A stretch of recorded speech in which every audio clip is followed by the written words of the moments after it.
What up, what's happening, everybody? My name is Charles Blades, and this is the Current Gaming Podcast. I am joined today by Drew Scheffler. What's up, man? What's going on, everybody? How you doing? And David Morgan. How's it going, man? What's going on? How is it? If you listen to us regularly, which you don't because no one does, we are coming to you a day late because we wanted to talk about all the cool stuff happening at E3. We're going to talk about EA, Microsoft, Bethesda, Ubisoft, and Sony in this one. We're recording it Monday night, so we're not going to get to the Nintendo stuff, but we'll be talking about that in our next episode, and we'll be talking about all the E3 festivities for the whole week. But basically, this episode is going to be a little different, so there's no what have we been playing, no segments or anything like that. We're just going to go through every single game that came out and was talked about in a press conference at E3 so far. So to start it off, we're going to start off with EA, who, and we're also going to like grade kind of the press conferences. Not like we're not going to have graphics or anything, but we're going to kind of talk about who we think won, all that kind of stuff. Yep. So to start off, EA unveiled Madden 18. Which David doesn't care about. Unveiled, really the right word. Yeah, showed off Madden 18. It's got Tom Brady on the cover, the greatest of all time. All right. And he and basically the premise is they're kind of bringing the Journey story mode from FIFA into Madden. It's got Mahershala Ali, who's from Moonlight, and other things. What the fuck else is he from? House of Cards, but yeah. No, there's something else I wanted to say. Oh no. What's it called? The Wire. But yeah, Drew, do you care at all? Like, I think it looks cool. I'm excited. I'm a big fan of these story modes in sports games. So I don't know, Drew. If you care at all. I mean, I like it. I think it's cool. I was hesitant last year for the FIFA, the Journey. It looks cool. I'm not really like a year to year Madden guy as much as FIFA. So I'm glad that Madden players get another mode to play. Something that might be a little bit deeper than they're used to, so we'll see how that fares. But I mean, I'm excited for the Madden series to have that, but it doesn't really affect me. Yeah, David, you don't care. Nope. Battlefield 1 got a bunch of DLC announced. There's night modes for all the maps now. They're gonna have some new story DLC as detailing kind of the Eastern Front. Drew, I know you play Battlefield still a little bit. Yeah. Do you envision yourself going back for this or anything like that? I mean, I still play Battlefield at least once or twice a week. Yeah. Whether it be one conquest or hours worth of conquest, I still jump in. But I think the night mode will be interesting. Might bring a little bit of a different gameplay dynamic to the multiplayer. And as far as the might be a single player DLC and or what will be also more multiplayer maps for the what was it called, the Eastern. Yeah, the Eastern something. It's basically like because they didn't talk about it. It's in Russia. It's in Russia. I think it's cool that they're highlighting like the female battalion. Yep. I like that a lot, and I mean, as beautiful as Battlefield is, I think that the snow and just like having a combat in the snow and everything will be cool, and the new weapons and everything. So I'll probably get it. It won't change the fact that I play once or twice a week for however long, but it's nice to get some DLC for it. Yeah, no, I know what you're saying. David, do you think he'll go back at all, or do you care at all? Wasn't there another DLC that came out between this and that? Yeah, there was. I think it was just like a map or two. Yeah, they haven't done any story mode things, I don't think.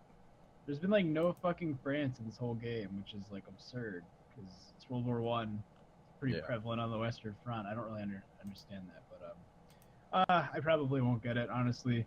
But I don't know. We'll talk more about EA's DLC policies later on. But I think this is going to be the last of an era for them, kind of releasing these little map packs and things. I hope, because it's just not really that appealing to me to buy, a little bit of content here and there to kind of keep it fresh. I can, just play something else in the meantime.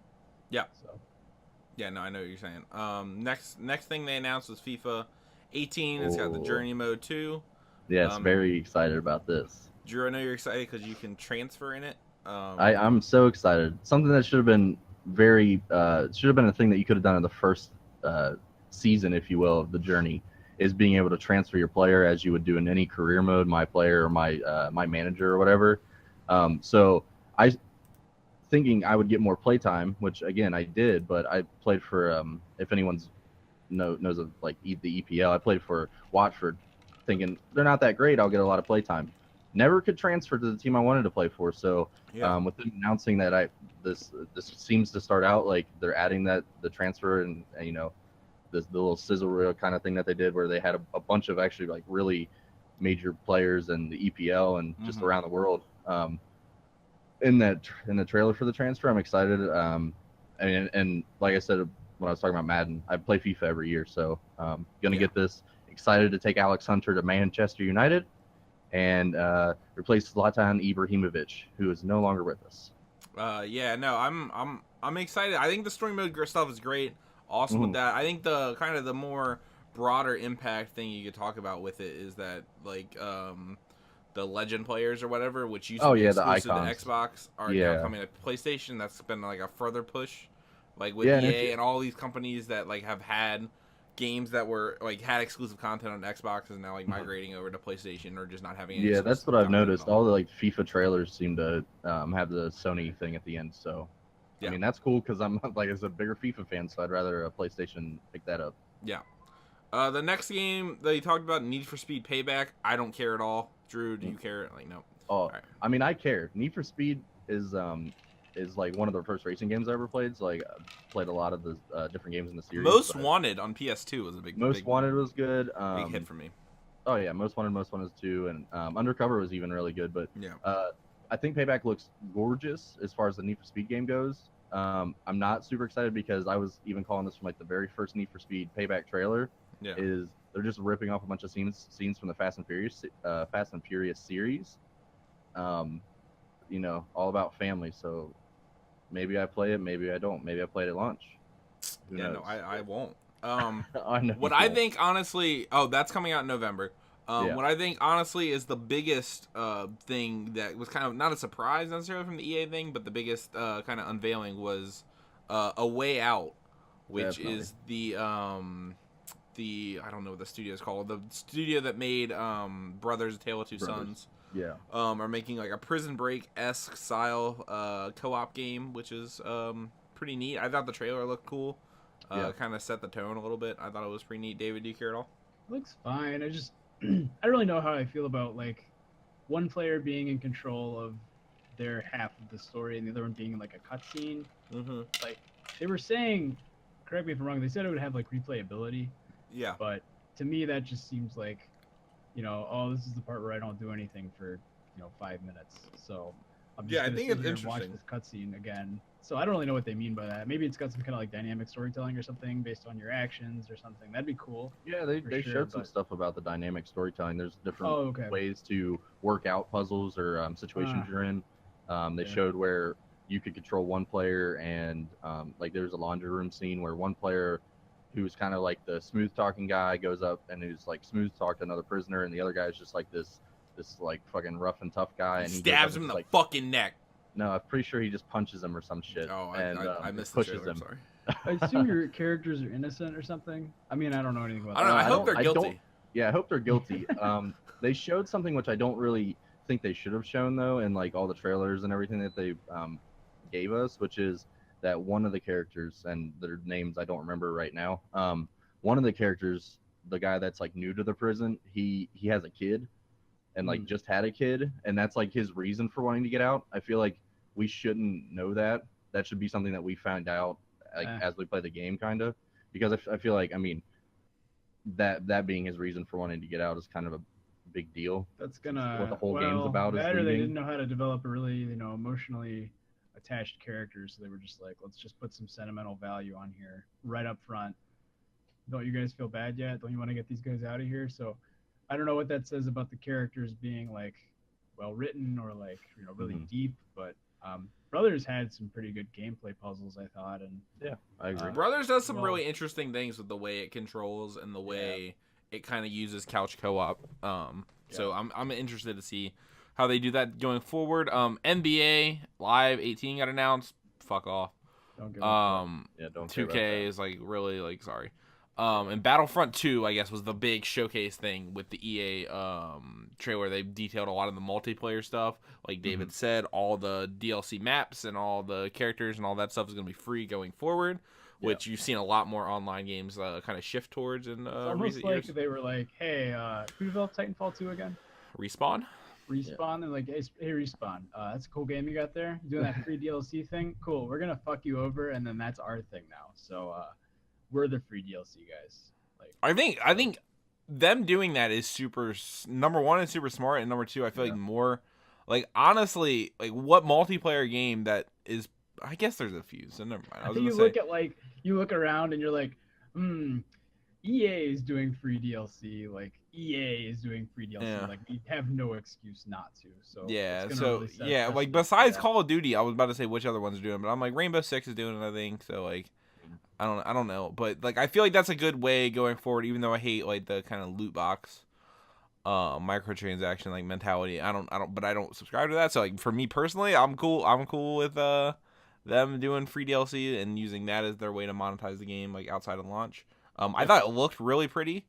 I think the Battlefront, the first game, is the best looking game. Oh, it's so gorgeous. I think they look pretty similar. I didn't really. I mean, don't get me wrong. They're both still beautiful, but I think they're using the same engine. So yeah, you can only go so far from like the top, I think. Yeah. The only thing I wish we would have seen a bit more of, and I mean we've gotten a trailer for it, but maybe a little bit more of the single player, since that's what the gripe was about the first one. Yeah. Don't show us your 30-minute multiplayer gameplay. Show us like that's 2 minutes, a 2-minute story snippet or something, because that was that's the big part for me. Mm-hmm. And I think it is for a lot of other people as well. Now, granted, the multiplayer is awesome, but it's gonna be more or less the same. You know what I'm saying? So like some new plans. Yeah. Give us something new. Yeah. Every time they introduce a multiplayer game with like esports. Yeah, that's what it reminds me of that scene in Futurama where they're like fries at like the futuristic baseball game, and like all this shit keeps happening that he doesn't understand, and they're like, oh, and the fucking pigs in the outfield, like, and I'm just like, cool, this is great. This is definitely like not confusing and overwhelming for people that have never seen your game. Yeah, that's exactly what I was gonna say. Like so they introduce it like, and it's kind of like I understand how to play Battlefront and like I got it, but like.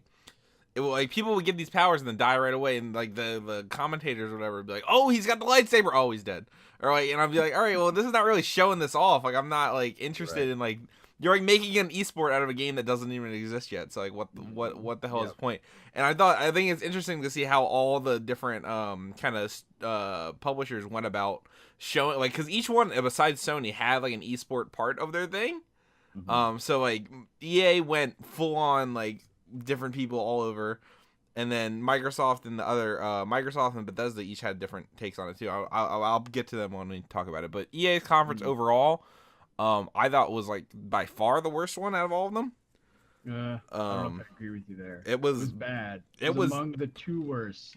And I like sports games, and I thought it was by far the worst one out of all of them. Really? Just want to say, and then we can move on to whatever. I just want to say, as we talk about each of the conferences, the only reason that I would maybe say, like, I think EA had the least interest, like, for me personally, as far as like what they showed and everything. But I think that my excitement or the potential hype for any game from them, I already had like a standard, and it was like they met that standard. So the bar is so low. It's like the bar's so low that I wasn't that upset when I saw what I saw. You know what I'm saying? EA was the only one. I'm gonna have a piece go up about this later on. Was the only one I thought for sure. I'm gonna write a piece that's like third parties should just stop doing E3 because I felt like in general the third parties didn't do a great job.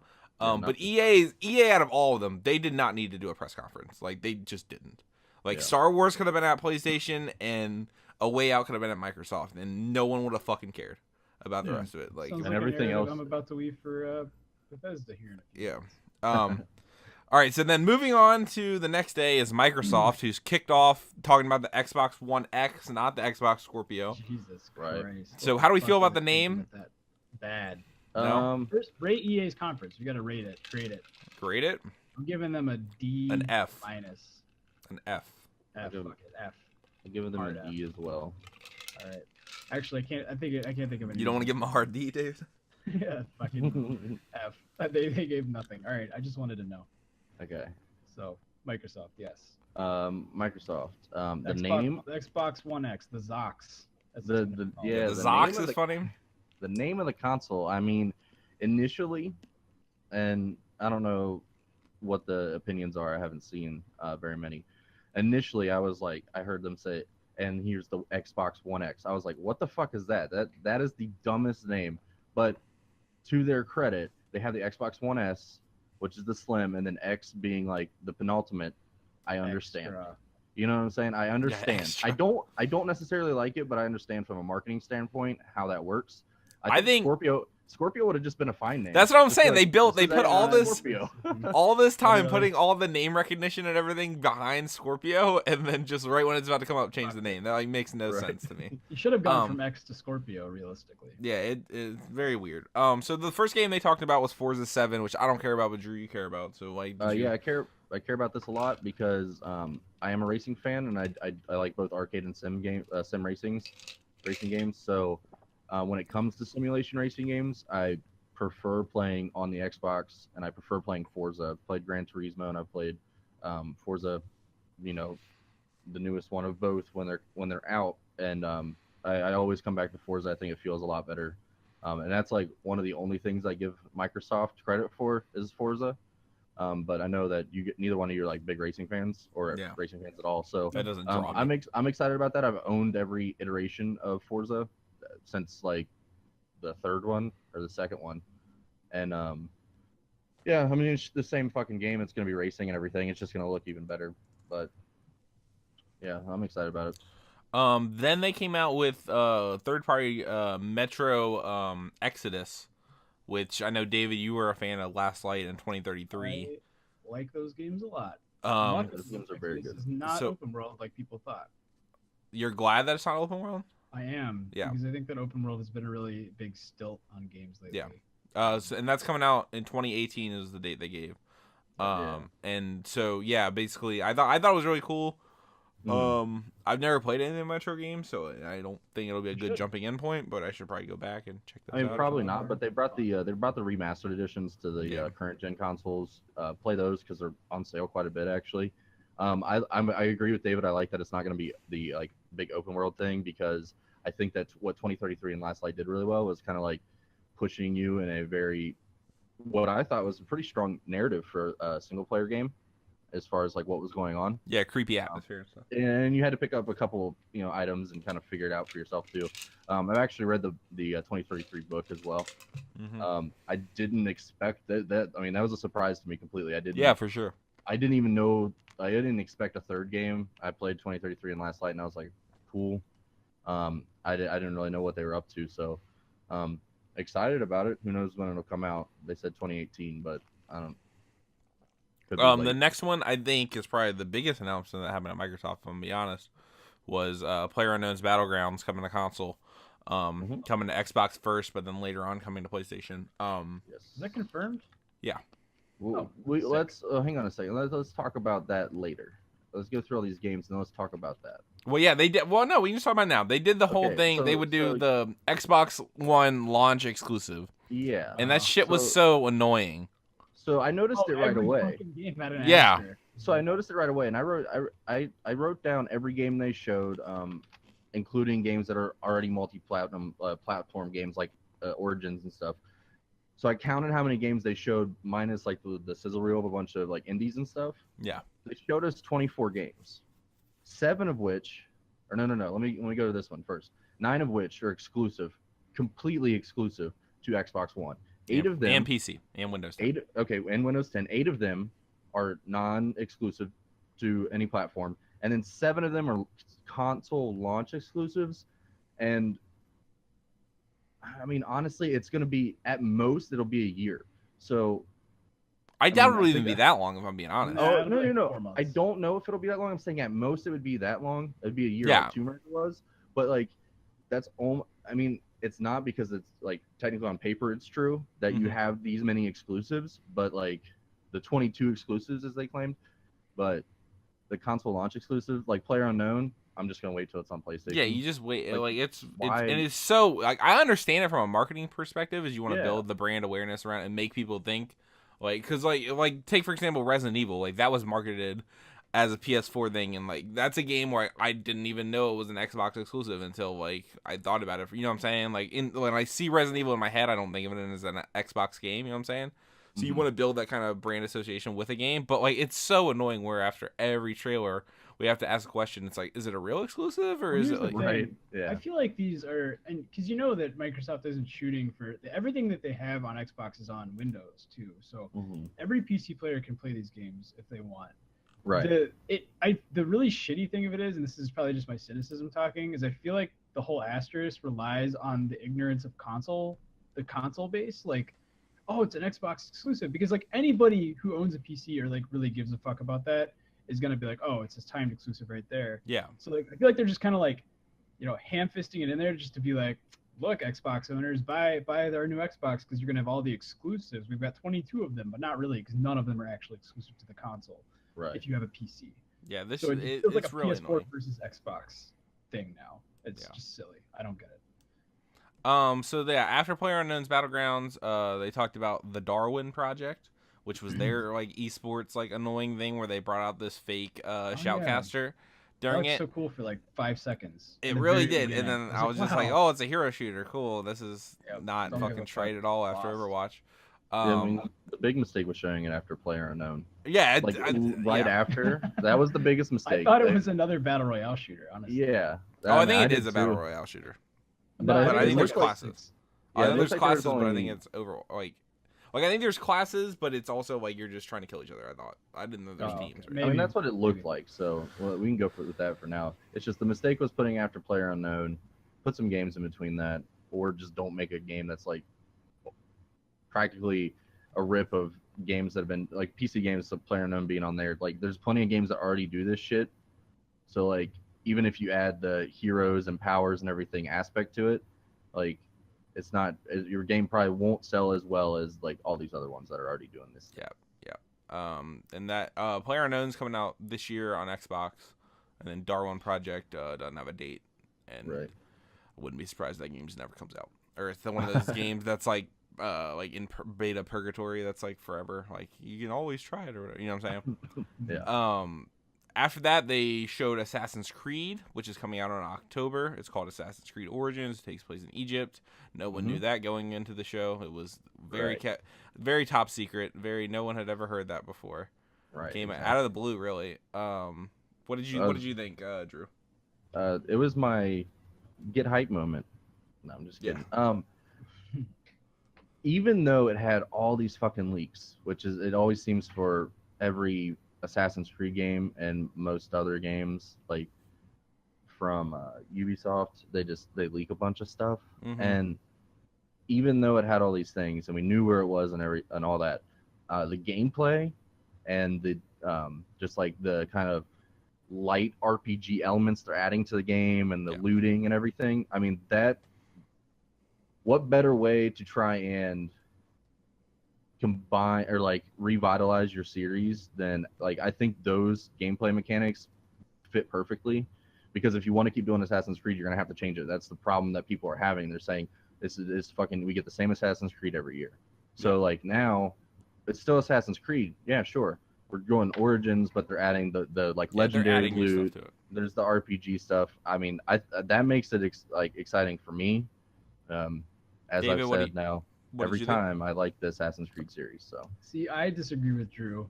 I think that the way to revitalize your series is not to copy paste elements from other Western AAA games straight into your fucking game. But I don't know. I saw the gameplay. It looked fine. I'm not into Assassin's Creed. I've seen no less than 4 games this E3 where crouching in grass makes you completely invisible, and I'm getting kind of tired of that mechanic. If I'm being completely honest, but it looks fine. I don't like that you can't hide bodies still. Like there's no way to like move bodies. I feel like if they really wanted to like, oh, I love it. It's my favorite part of Dishonored.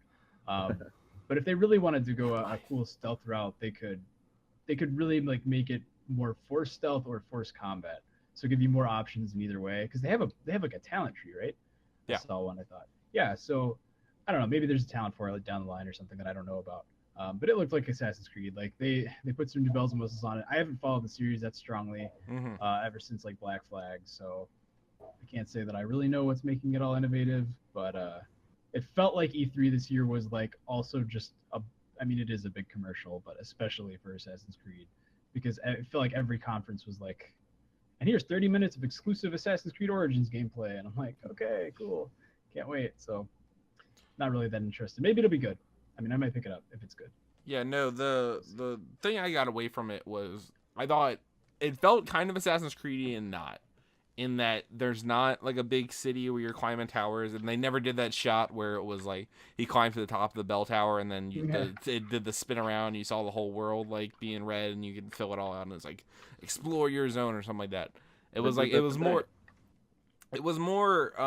just kind of doing stuff that I felt like was a lot more in the vibe of like other kind of big open world AAA games that aren't about parkour and stuff like that. So like I don't know, I don't know, it didn't feel totally Assassin's Creed to me in the way that Black Flag didn't, because that's like ship stuff, which I think is a good thing, but it remains to be seen. It did still feel kind of like the Ubisoft like kind of stale open worlds a little bit, where like he was just doing an outpost and like there's not gonna be you know what I'm saying. But not anything too crazy. That's coming out in October though. Then the next thing they announced was State of Decay, which is 2018, or State of Decay 2, which is 2018.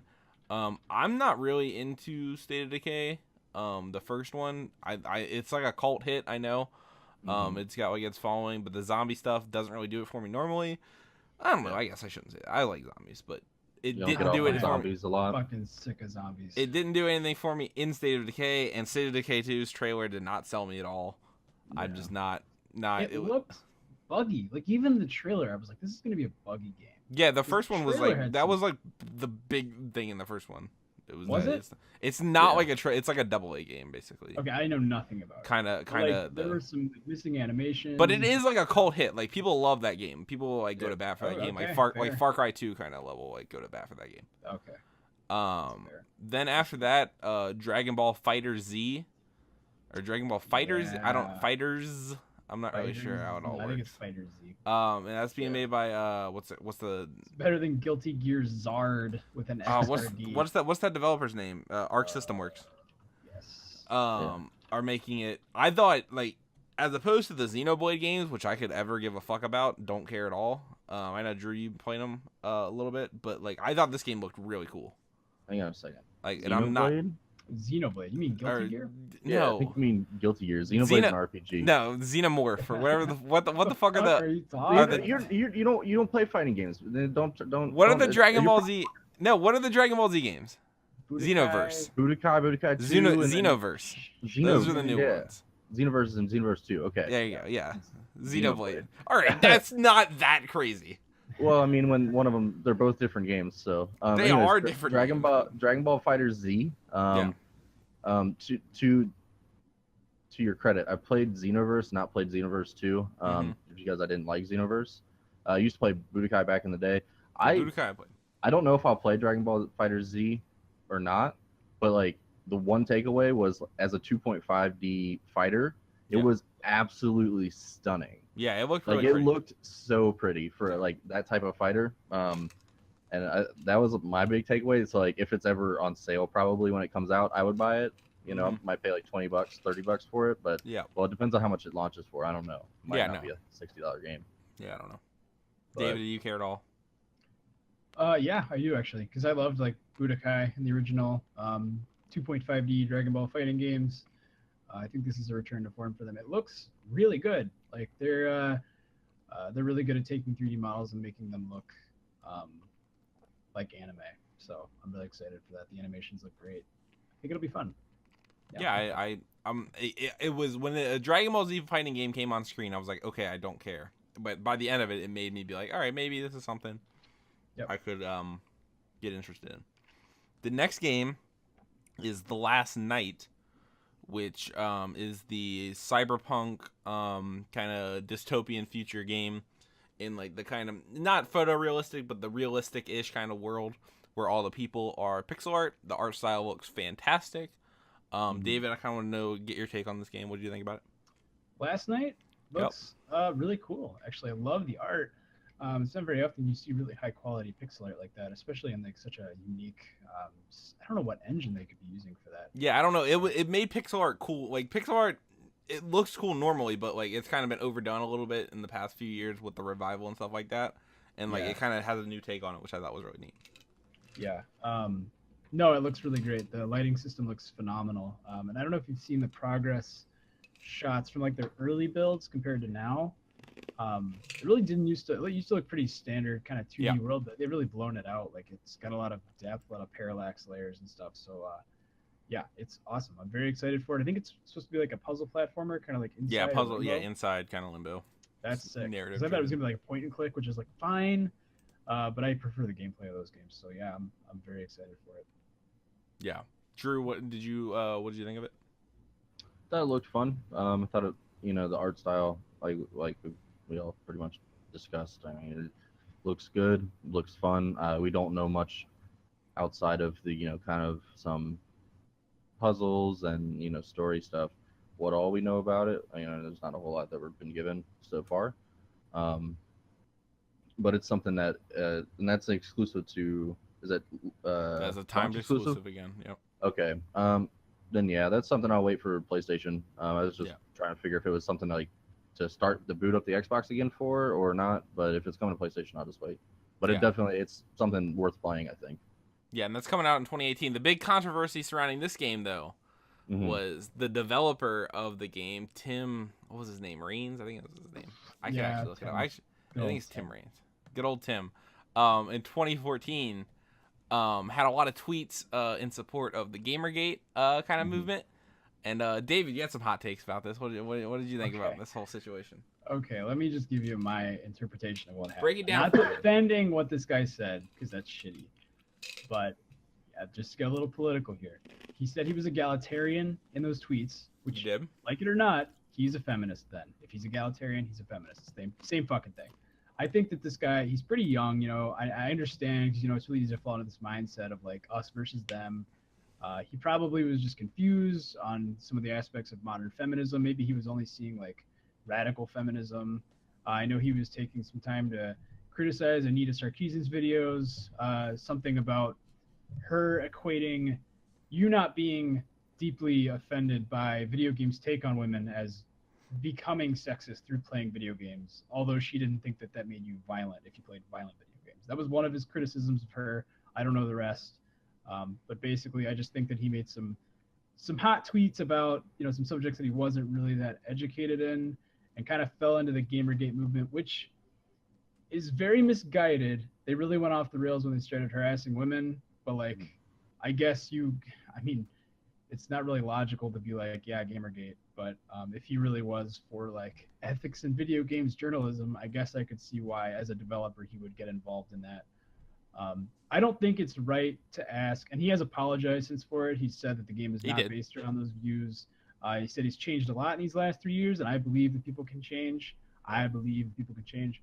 I used to be a little more like that. I used to, even be like borderline sexist at some points in my life, and now I'm, very much feminist, very much for equality and progression in games. And I think that the questions that you should ask when looking at games like this, from developers that may or may not have said things that you don't agree with, is: are there games promoting regressive ideas? Are there games strongly mirroring the aspects of their political opinions that you don't agree with? Are they trying to sell this to the world through their art? I think that separating art from artists is important, but definitely you can vote with your wallet. And if you don't agree with somebody about something in politics or otherwise, you totally have the right to not buy it. But I think everybody just kind of went a little off the handle when they saw that without any context. So what he was thinking at this time, this was a long time ago, 3 years at least in somebody's very active early career is a long time for them to learn a lot and meet a lot of people. So yeah, I think that NeoGAF especially, I saw some threads, people really went off the rails about this and were like, I'm not buying it, I'm boycotting it. One of the employees from Ubisoft said that he was going to pirate the game and seed it, so that this guy could not make any money from it. He said, just there's a fucking hot take for you. Like, I think people totally overreacted to this, and I think that him apologizing on stage was unnecessary, but also very honest and maybe even brave things for him to do at E3 in light of all this. So I don't know if it was brave. Well, okay, maybe not brave, but it was bold of him to do it on stage during a fucking conference where his game was being shown. It was very unexpected. It was very weird. Very unexpected. And if you didn't know anything about it, it would have even been very weird. Attention to this thing that he, you know, you may or may not have even known that happened. So in that light, it was bold is the word I was looking for, not brave. I mean, it's brave to apologize, not really, but yeah, definitely a weird situation. Yeah, I'm a little back and forth on it. I think number one, I think it's totally okay. Anybody wants to criticize him for something he said online, I don't care how many years ago it was. You can say you changed, like that's fine, but it's okay for like somebody to bring that up. Like it's not, no one is like being dramatic if they bring that up. That's just something that the internet you have to deal with, is you have to live up to your kind of past words and stuff like that.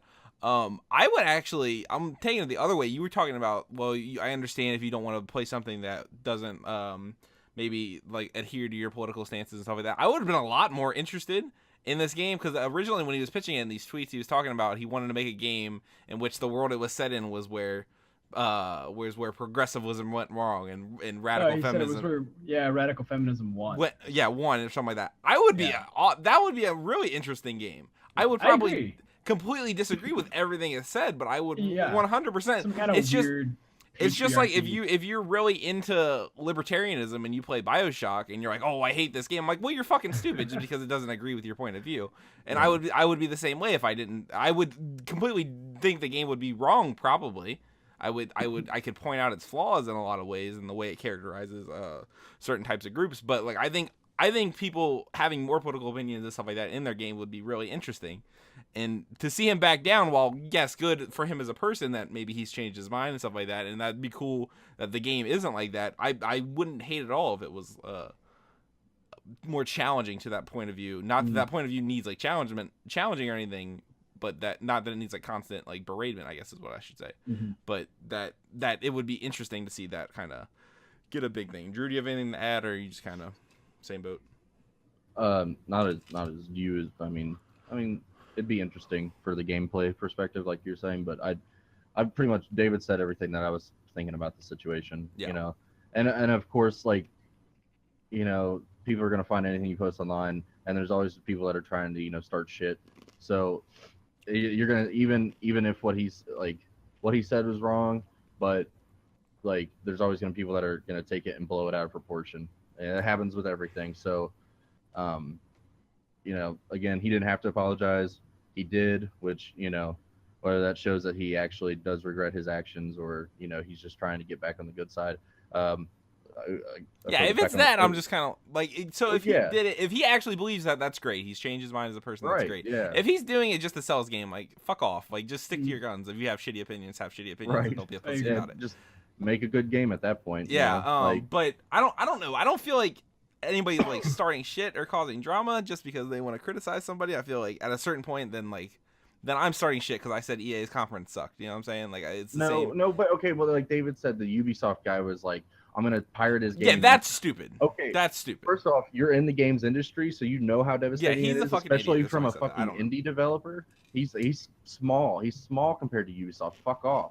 Like, but there's people that are gonna blow anything you say out of proportion. You know, you could say the simplest of things, and people could take it the wrong way, even if you don't mean it. Like, I'm not saying he did one way or the other. Take it the wrong way, and everyone can be offended. So, I mean, like, just leave it at that. Like, people start shit. He's trying to correct the wrong. He's making a game. Are we going to play the game? If it comes out, yeah. Maybe. It looked really cool. We're going to play the fucking game. I'm just letting you know. I'm pretty sure we'll all play it. So hope it doesn't suck. Next game they showed is The Artful Escape, which is being published by Annapurna Interactive, which, if you don't know, is the publisher of Edith Finch, and they have a lot of other games kind of cooking up under the surface. They also, like, they're big in are you a publisher of movies? What are you? Like, the big company, a production company, yeah. So they're a movie production company. They did like Her and a bunch of other kind of cool indie movies if you want to check them out. And they also, like I said they do What Remains of Edith Finch. I thought the game art style looked really awesome. And then the best thing about it, honestly, is at the end where it has the Artful Escape pop up, and then it's for the date part, it said whenever it's goddamn ready. I thought that was great. Yeah. But yeah, I thought that game looked really cool. I don't know if you guys have anything to add. I just wanted to shout out Annapurna Publishing. reminded me of that Adrian Brody video. Okay. I don't know. That's all I Yeah. can say. The next It one, looks fun. Sea of Thieves, which we've seen at 3 E3s now, Yeah. coming out in early 2018. This is Rare's MMO light Destiny kind of pirate game. Mhm. I thought that trailer was interesting. I'm not sold on Sea of Thieves at all. No. I don't know how you guys kind of feel about it. Oh, it's I don't fun. like hate the world, but like I don't know. Just at the same time, it doesn't look. I don't know that. Like it doesn't look like that game is gonna succeed because of everything surrounding it, not necessarily the game. The game could be fun as heck, but like Yeah. I don't like everything surrounding it with it being an Xbox exclusive and Xbox not being Also taking on over the world. Windows. Just kind of the art style and stuff like that. I don't know if that connects with a lot of people. And then The like, water looks so fucking good though. the water It did did. look good. We But, talk yeah. about the water. It was it kind of Holy it was shit. weird. It was weird that the water It was looked weird. so It was like good. photorealistic, and then everything else was like cartoony. Yeah, it's like Wow, that's what drew me to it. I mean, granted, it looked beautiful anyways, but I was like, why does that water look so fucking real?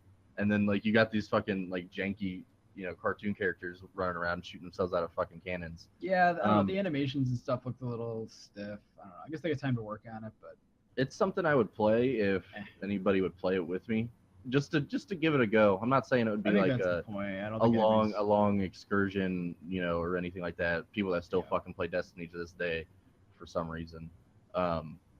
But like, it would be something I could play with friends. But yeah, I don't think anybody is into it. I mean, I know neither one of you are really sold on it, so like, you're pretty much my only go-to people to play. I'd play cross-platform, so Yeah, via I'm the not Windows and Microsoft, the Xbox. Yeah.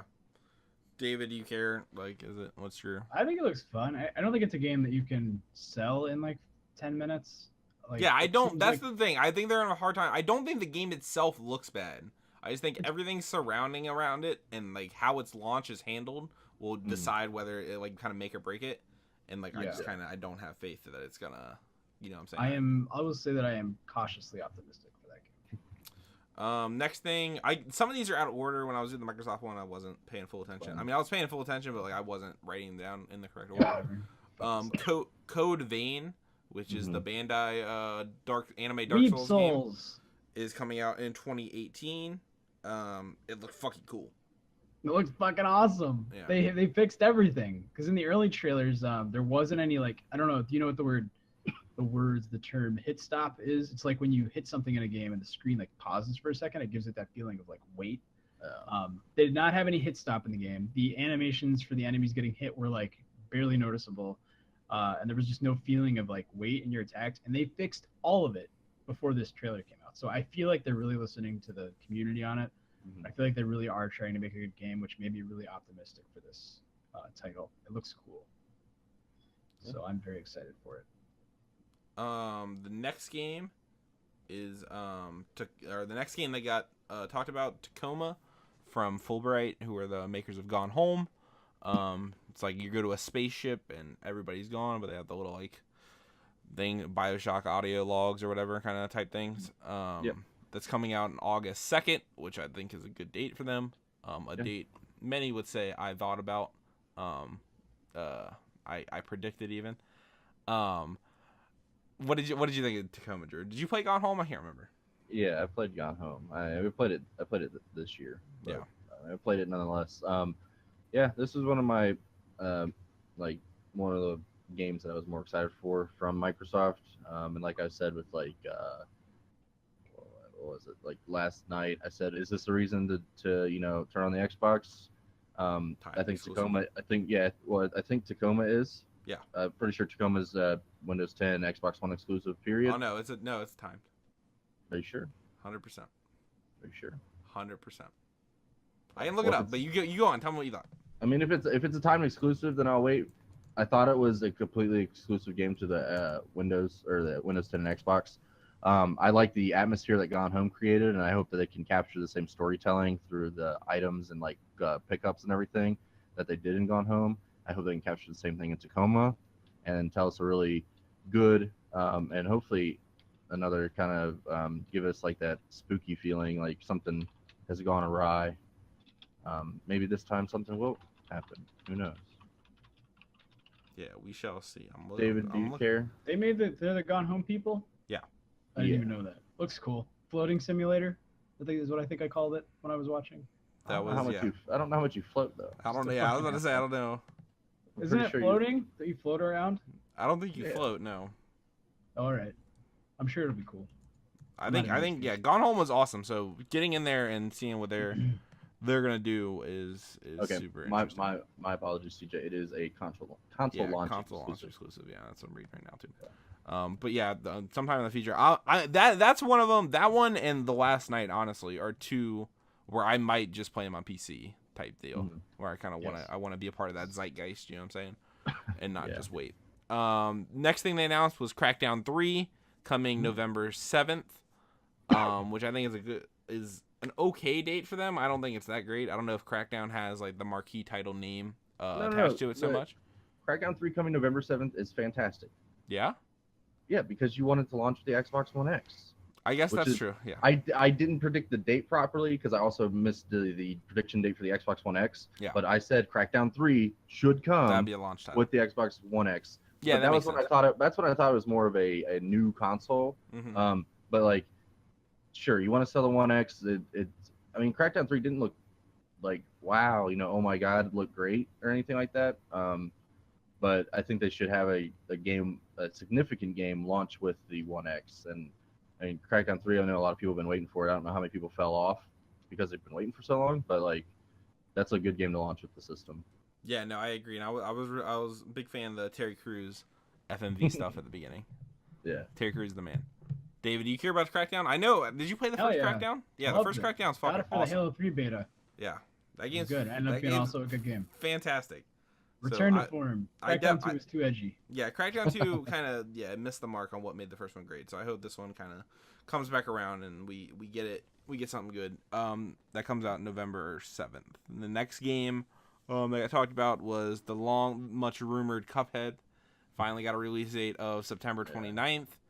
How it's coming soon, sooner than you thought. What are our expectations for Cuphead? I'm not very fucking excited. You're very fucking excited. I'm still very hype about this game. I'm not really. I'm not gonna lie. The gameplay is the shittiest shit in the whole shitting world. I will still play it for one. Classic jazz recordings is the soundtrack. That's fucking awesome. Like original vintage recordings. Two, the art is fucking beautiful. I do not care if it plays like garbage. I said the same thing about Little Nightmares. I'm gonna say the same thing about this. I will play it literally only for the art if I have to. Drew, you're in the same boat? I'm in the same boat. I was excited about this game when it originally was announced way back when. Not super stoked about the platforming levels necessarily. I'm hoping the boss battles and stuff at the end are fucking hard, and I hope that I have to learn how to beat those bosses. And just real quick before we move on, David, I don't know if you saw I Am 8-Bit 4LP record of the soundtrack for Cuphead. You saw that? I'll have to take a look at that. It looks like very nice. It's very well done too. So, anyways, go ahead. Yeah, no, I don't know.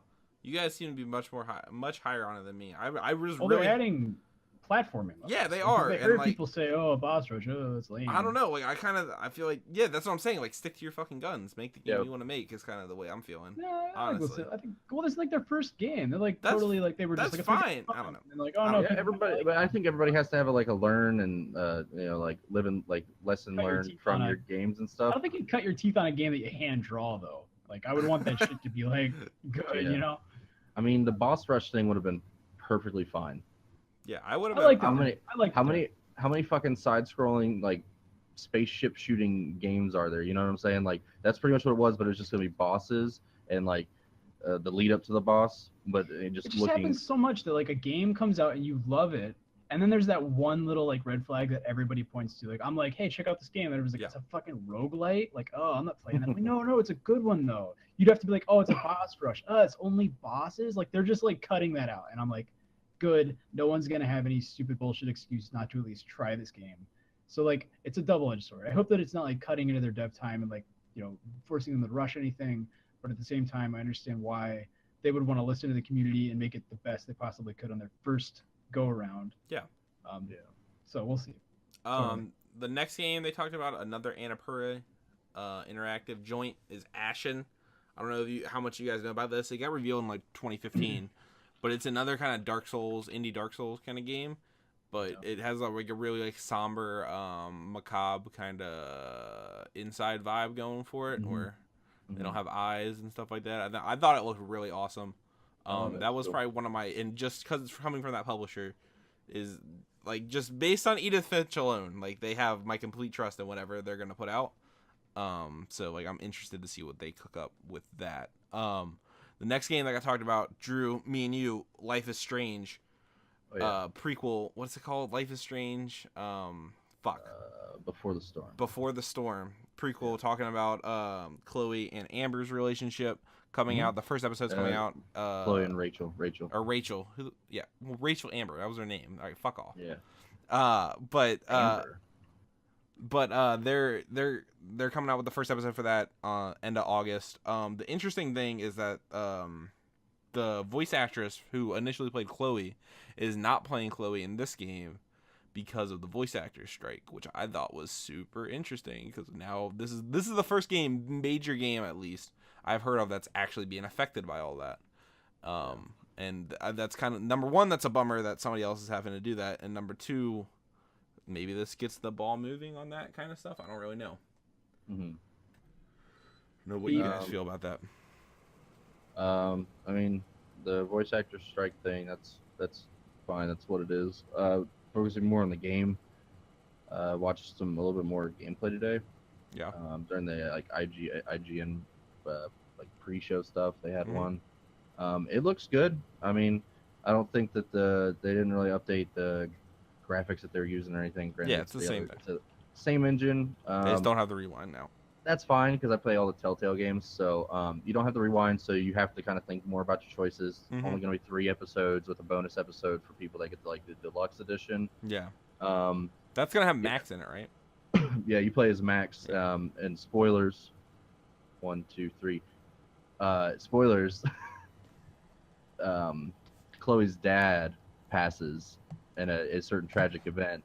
And so you play as Max. Supposedly, you play as Max after that event, to where you play through it. Whereas she tried to change it in the game. Yeah.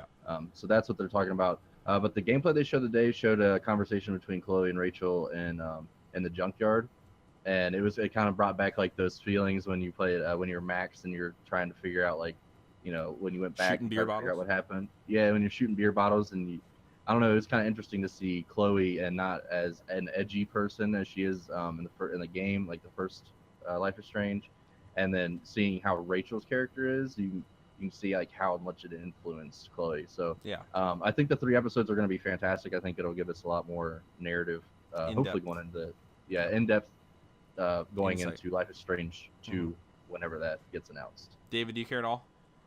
Nope. Do you want to smoke the marijuana like a cigarette? Yep, I guess so. Cool. If I have to. After that, they had a little piano guy come out, and he did the music for Ori 2, Ori and the Will Little of the piano guy. Ori and the Will of the Wisp. That's what it was called, right? Yes. Yep. So that's coming out in we don't know because it didn't get a date. That's right.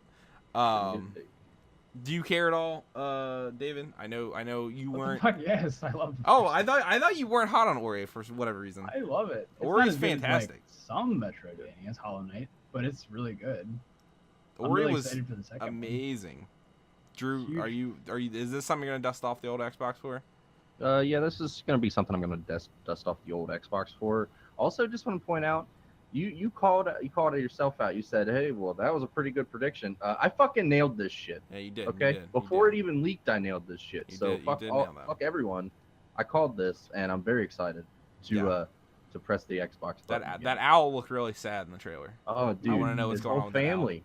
Rip. Going The whole on with the family. little baby owl. After that, Phil Spencer came out. He talked about OG Xbox games are gonna start being backwards compatible on the Xbox. I think that's a pretty solid announcement. I put up a video last week talking about backwards compatibility and how just Xbox is like fucking Sony in regards to that, and that's awesome that they're just keeping doing that. And like I don't have an Xbox, but I'm sure if I did, I'd play Crimson Skies and all that stuff. I don't know if I'd play them, but that'd be cool to know I could. Then after that is the big What's the fucking thing with that? Oh, it's cool OG Xbox support. I'm so happy that there's games and then nobody fucking plays them. yeah, I don't know. Yeah, It's, I think the only thing with the OG Xbox support is like there are some people, myself included, that like to go back and play the older games that we didn't play. I mean, I know that some people don't care to do that very often. Mhm. My only take is from this is like, from what I understand, they said that there's gonna be like a graphical a little bit, enhancement. not nothing crazy. Yeah, a little bit, because I know there's not much else you can do, but like I'm a big sucker for trophies, so it'd be cool if you added like achievement support. Not that I care yeah. about achievements, but Yeah. people that do care about achievements, Yeah. why play through Crimson Skies for the fucking 8th time if I was a big Xbox fanboy? Yeah. Give me something, give me another reason to go back to it. I actually own Xbox games, so I'll Maybe test it's it something out. to test out. Yeah. I mean, I have an original Xbox as well, so I don't really need to, but I'll try it. Then after that, the end of the show with Anthem, which is BioWare's new game, kind of a persistent, always online game like Destiny, where you play in a mech suit as Iron Man kind of looking thing. And it's fall next year was the release date they gave for that. David, I know you do not like BioWare, so what is your take on Anthem? I think it looked great. I think it looked. All right, really that's fun. it, everybody. That's it. That's the Good whole night. show. Thank you. Good to see you. It looked fun. The graphics won't look like that. Yeah, no, I agree with that. Big 100%. candidate for a downgrade. but We didn't talk about it. I thought Metro was too. Don't think Metro. Oh, will look like absolutely. that. I don't believe anything you see in E3. It's all just fucking lies. But Yeah. Anthem. What is it called? Anthem. It's just Yeah, called it's Anthem Anthem. now. I think it's a It good looks- name. Looks fun. Yeah, I like it. Well, I mean, it might be a little like hollow, I guess, but we don't know anything about like the story. People are gonna be really fucking mad that it isn't like a BioWare story. I already know people that are mad about it, and I'm like the opposite. I'm like, oh, good. They did combat really well. I'm glad that they're just making a game like this that I can enjoy. So I think BioWare's like not the best ever, but they're definitely like a reputable dev, and I think they can make an awesome game. We'll see. I mean, I really don't know anything about anything other than the combat looking really fun, and the fact that you fly around like Iron Man looks fucking dope as hell. So Yeah. I'm really excited for that. Drew, what do you think? Yeah, I think the combat looks good. The exploration looks awesome. The only thing to just bounce off what David said about the story thing, we really didn't get that much as far as that goes. I think they really wanted to just show off, like, hey, look at how good our game looks at this moment in time. But I mean, you had that like one-on-one conversation with that guy, and like there might be more. It seems that there's a hub world. Maybe there's multiple hub worlds where you go and get. Actually, there's only one, right? I was there. I mean, I've heard that I don't know. This game, Kind of like a tower thing in Destiny. yeah, like a tower thing, but hopefully everybody's learned from Destiny's mistake about story. Yeah, being driven like that's the that, thing. but Everybody's like David, hyped up on the gameplay, whereas I play BioWare games for the story, like I agree. as most Yeah. people I feel like probably do. And like Mass Effect's gameplay, I know it's a different team and everything, but Mass Effect Andromeda's gameplay, while it was the best in the Mass Effect game series, isn't like miraculous by any stretch of the imagination. Isn't like a new calling to third person shooters. Whereas Destiny, I feel like as far as console shooters go, like, that game feels fantastic. And that's like the reason that loot grind and stuff kind of keeps me going with that game. And Anthem, I don't like. I understand that the gameplay should be great, but at the same time, I want a BioWare story out of it. So like, if that's not going to happen, then that's a bummer. I mean, the only thing, just real quick, the only thing is, I think BioWare's done like a really good job for most of their games at giving you that deep story. Yeah. So I would be very surprised if when we start learning more about the game, and I would honestly be shocked if they don't have like a deep story. Yeah. Because like, if they could back that kind of we talked about it's going to be a downgrade on graphics. If you can give me that gameplay with a fucking top tier BioWare story, like game of the year probably. Yeah. So. That was Microsoft's press conference. That's what they ended it on. That was weird that it wasn't at EA's. Like, EA talked about it for a second. They're like, we'll have more tomorrow. I thought that was really weird. Also, fall 2018, they won't hit that date. That game's not coming out next year. But overall, what did you guys think of Microsoft's press conference? If you wanted to give it a letter and kind of explain. Fuck, dude, I don't know. Probably like a B+. Yeah, I'd give it a B. Yeah, I was gonna say in the B range. I thought it was solid. That's honestly the most of E3 has been solid. Nothing insane great. so far. No, most of it's been shit we've already seen, which is that's another thing. So then blowing their loads too early. Bethesda went that night at midnight, and we're on the east. We're not on the East Coast, but we're on Eastern Standard Time. Like fuck off Bethesda for making me stay out till midnight. This is why I'm so fucking tired today. I could not get to sleep until 3 a.m. I just laid there because I was so mad about this conference. So the first two things they showed off were Doom VFR, which I thought was funny, and then Fallout VR, both of which everything Bethesda showed coming this year. Doom and Fallout VR, which I thought the Fallout one, I don't really, I'm pretty like ambivalent towards. I don't really care. But the Doom one, I thought was the most interesting thing about it, as not having a VR, never tried VR, never done anything with VR. The way they move around in it, where you point at stuff and then you like zap to it, you know what I'm saying? I thought that was really interesting, and a way to kind of solve the motion sickness problem. You know what's really cool about Fallout VR? What's that? It's $60 at launch.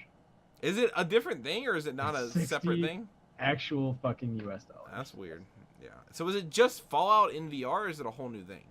I'm pretty sure it's just Fallout 4. That's what I just assumed. It was just Fallout 4 in VR. So it's a whole separate thing. Yeah, that's stupid. Well, I don't know. What did you think, Drew? Blank fucking air right Oh, here. and it doesn't have any of the DLC. You pay $60 for it. It does not have any DLC included. Interesting. David or Drew, what do you think? Holy shit. I mean, if we might argue at every point. My argument to the Fallout VR being $60 is that people that own a VR that are expecting full-fledged games are going to fork out $60. And yeah, that's shitty, but they're gonna fucking do it. So like, there's the end of that. They're gonna exploit it, because how else they're gonna, like, people are gonna buy it. People are still buying Skyrim, so like it doesn't matter. The Doom thing we talked about last night. The movement in Doom, I told you I've seen in other VR games, so I think it's very good for movement in those games. I liked the beginning part of the Doom VFR where they were kind of like messing with like little like the objects in the suit, and you could see like 3D objects of the enemies. I can't remember any of their names or anything. I thought both of the VR games looked fine. Again, as one that doesn't own VR, I won't be playing them. But for people that do own VR, which I have a friend that does, I think he'll be very excited to play both of them. Then they went into the middle of their conference, which was totally, I could not give less of a fuck about, which was they talked about an Elder Scrolls Online expansion with Morrowind coming this year, where they talked about... already out. Or is it out? Who the fuck cares, dude? They had YouTubers on there that like...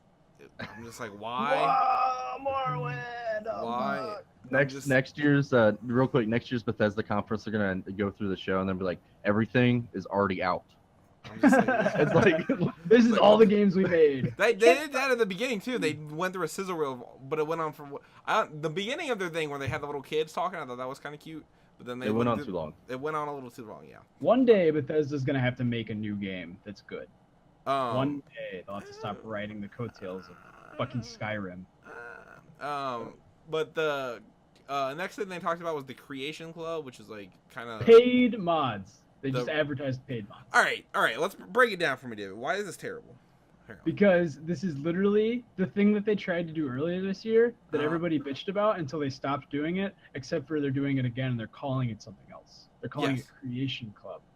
And all it is mods that you pay for. All right, so going back, why is that bad? Why is paid mods basically like drive a wedge into the modding community, because a lot of people mod out of like passion and for fun and like for support of the games that they love and not for monetary value. Like, do I think it's wrong for modders to get compensated? No, which is why a lot of them do accept donations and like have Patreons and shit. But to explicitly charge for them, and then I'm sure Bethesda's taking a huge cut of this, I mean, at least a cut of it, is just like, it's just not very consumer friendly in my opinion. Like, a lot of games have these kind of creation like booster pack type things where they add mods in for free that people have made. Like Binding of Isaac has a really good system for that. They curate mods that the community's made and they add it to the game for free, and they just work. And so that would be a really cool thing to do. But to charge for DLC for polished mods that your achievements will work with, which is just another way of them being like, you know, hey, look at how special these mods are, that your achievements and shit will work with them. It's just like, it's just so silly to me. I don't understand why they're monetizing it. Nobody wants it. Everybody was bitching about it, and yet here we are, a few months later, and it's something else. So again, I'm on the camp as somebody who doesn't really play PC games and doesn't do mods at all in games at all. I don't understand in principle why this is a bad thing. Like, because if I was somebody who worked really hard on modding a game, I would want to be paid for it. Like, that just seems silly. That as of right now, there's no real avenue to do that directly, other than like kind of asking for donations and crowdfunding and stuff like that. Which again, not criticizing that kind of as a monetary system, but like just generally, like I if there was a way for me to put my thing up and say, hey, this mod where you can play as Harry Potter, or not Harry Potter probably because they wouldn't do licensed stuff. I understand that totally. I do. And the thing is that modders usually are doing it for like portfolio building exercises and for practice and for fun, and they have avenues to monetize their work, through like asset stores and things that can make assets that they can sell other places. Like I said, they do accept donations in a lot of places. It's just like, where do you draw the line for what mods should be paid for and what mods shouldn't? Because then if I'm another modder and I'm doing it out of the passion of the work and for the game and for the community, and I see a modder next to me making $10,000 a year on their mods, do I start charging for my mods? Is that going to affect what people think of my mods? Like, are my mods going to? I mean, is that a bad thing if somebody gets paid for their mods? I don't understand. It's not, but then it sets this precedent for all games to have, all modders to be paid. And I don't even think modders necessarily, like, all modders would want that. I don't want to speak for like people that make mods for games, but like at a certain point, like I don't know, it just like there's a certain point where I understand what you're saying, that it goes against like kind of the community and the nature of what mods have been generally for the past few years.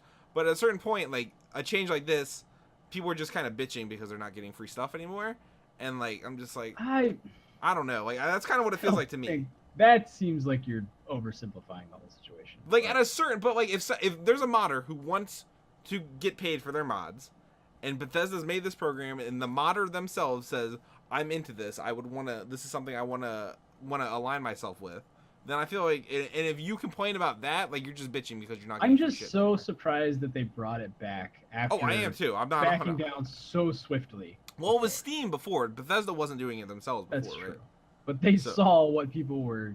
I think part of that has to do with Steam's poor implementation of it. Because I remember one of the big things with Steam was you could submit like maybe any mod or something like that. I don't really know. I'm not 100% on this. But like the theory was people could take somebody else's mod and like tweak it a little bit and then call that their own mod and like, put that up. Maybe with Bethesda behind the wheel that won't be a problem. And if Bethesda, if they're doing real curation, which hopefully is what they're kind of doing, if they're gonna put spotlights on stuff, then maybe that's what will happen. But I don't know. I totally see your point of view. I could definitely see this fizzling out in 6 months.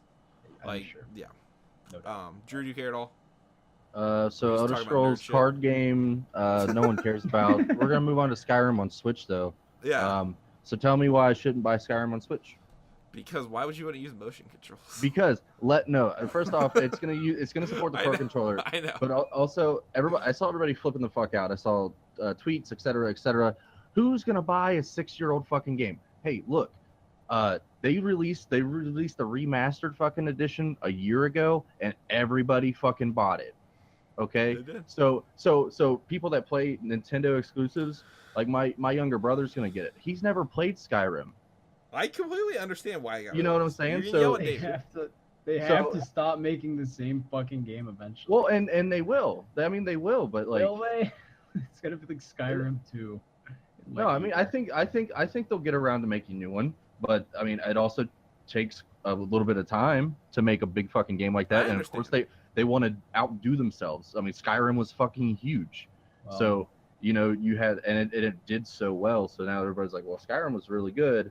Now we can bring it to the Switch. So maybe, it would be a downgraded version. But when the next Elder Scrolls gets announced, they're already working on it. If it sells well, they're already trying to implement it on the Nintendo Switch. So like, that's good for them and good for people that have never played a Skyrim. I think they'll enjoy it. I don't like the amiibo support. The fucking Link thing. I thought the Link thing was cute. I mean, it looked so out of place. Like the motion controls were. Oh my god! I've never seen anything that like made me less excited than when that guy tried to shoot the bow and arrow with the fucking motion control. I was like, holy shit, no. I'll just play it with Pro Controller. Please That was give me but support the for thing. Pro Controller. To David's point, the thing I want to bring up at Bethesda's, Microsoft's, and Sony's, and I'm assuming Nintendo tomorrow, Skyrim got brought up at all 4 conferences, and it's a 6-year-old game, which is fucking hilarious. Just on principle, that's funny. Yeah, sure. Bananas. I don't get it. The next game they talked about, which looked fucking awesome, is Dishonored: Death of the Outsider, where you're playing. And that's coming out September 15th. You're playing as Billy Lurk, and Dowd, kind of who were the main characters of the first DLC in Dishonored 1. And you're gonna kill everybody's favorite Tumblr boyfriend, the Outsider. So we're gonna see what's going on with that. David, are you excited? Yeah, totally. I love Dishonored 2. Yeah. Great game. Highly recommend it. True. Yep. Yeah. All right, That'd cool. be fun. Moving on, Cool. I guess. Moving on. We gotta speed this shit. Yeah, Fuck. you guys just We're all argue fucking for right. like fucking 15 minutes, so let's move on. Quake Sorry. Champions is doing a beta. Who gives a fuck? That It's been game, going on for months. yeah. The two games, but announced two it. games I do really want to talk about are Evil Within 2, which is coming out Friday the 13th of October, and That's then cool. Wolfenstein: The New Colossus, which, in my opinion, was the best trailer of the entire thing we've seen so far. I was really blown away by what they're doing with that game. I don't know how you guys feel That's though. good. I'm excited about both of them. I enjoyed the first Evil Within, and I'm glad that they're continuing the story. And then, I'm obviously more excited for Wolfenstein. I think it's a pretty underappreciated series that Bethesda's put out. Wolfenstein, The New Order, and then The Old Blood were both fantastic. And like it's kind of crazier, more over the top it seems, but being like in the U.S., Nazi Germany's taken over. You know, the KKK is like prevalent and like running around. I think the game will be fucking cool. Like, and it'll probably address a bunch of issues that like Mafia 3 tried to address, but it'll do it better. Yeah, because it's doing it in New Orleans too. Yeah, Yeah. honestly. Oh, what did you think, David? I liked Wolfenstein. I didn't finish it. I don't really have thoughts about this, so All right. I'll get back to you on that. I'm sure it's Fine. gonna be good. CJ? Also Evil Within 2, as somebody that didn't play the first one, that trailer like was really cool. It kind of looked like Westworld with yeah. all the like white plasticky mold things, like the intro to Westworld. That was really neat, and it was very unsettling and very weird. That whole vibe. Oh, put off. the first game. Should I go back and play it? I mean, you think? I have it. You can fucking borrow it. You're not answering. Should I? Is it worth it? Are you gonna play the second one? Yeah. Then yeah, because it's a continuation of the story. So like, why the fuck wouldn't you? Do I really need to? You know what I'm saying? No, There's It's so not many a bad. hours It's with it. not a bad game. All right. And you don't have to pay for it because I'll just let you borrow it. So Alright, like, maybe. even more incentive. Maybe. But both those games coming out 2 weeks apart is That's a little stupid, but that- whatever. I don't understand why Bethesda would do that. I get they're different audiences, I guess, but like, what the fuck? Secretly, ahead of time, they already know they're gonna push one of these games back. That'd be funny. Still in 2017, but they're like, It's gonna come out. In Evil December. Within coming out December, Friday the 13th. And it's Um, like that's it. So yeah, Bethesda's conference, I would probably give it like a C minus area. F. Yeah, I'm a big Bethesda fan, but I thought they didn't deliver as well this year. They didn't announce. They announced 2 fucking games at the tail end of their conference. Everything else was a Bethesda circle jerk. Technically, they announced and 3. Dishonored. but- And Dishonored. Yeah, technically they announced And the 3. VR games were announced. D minus. All right, sure.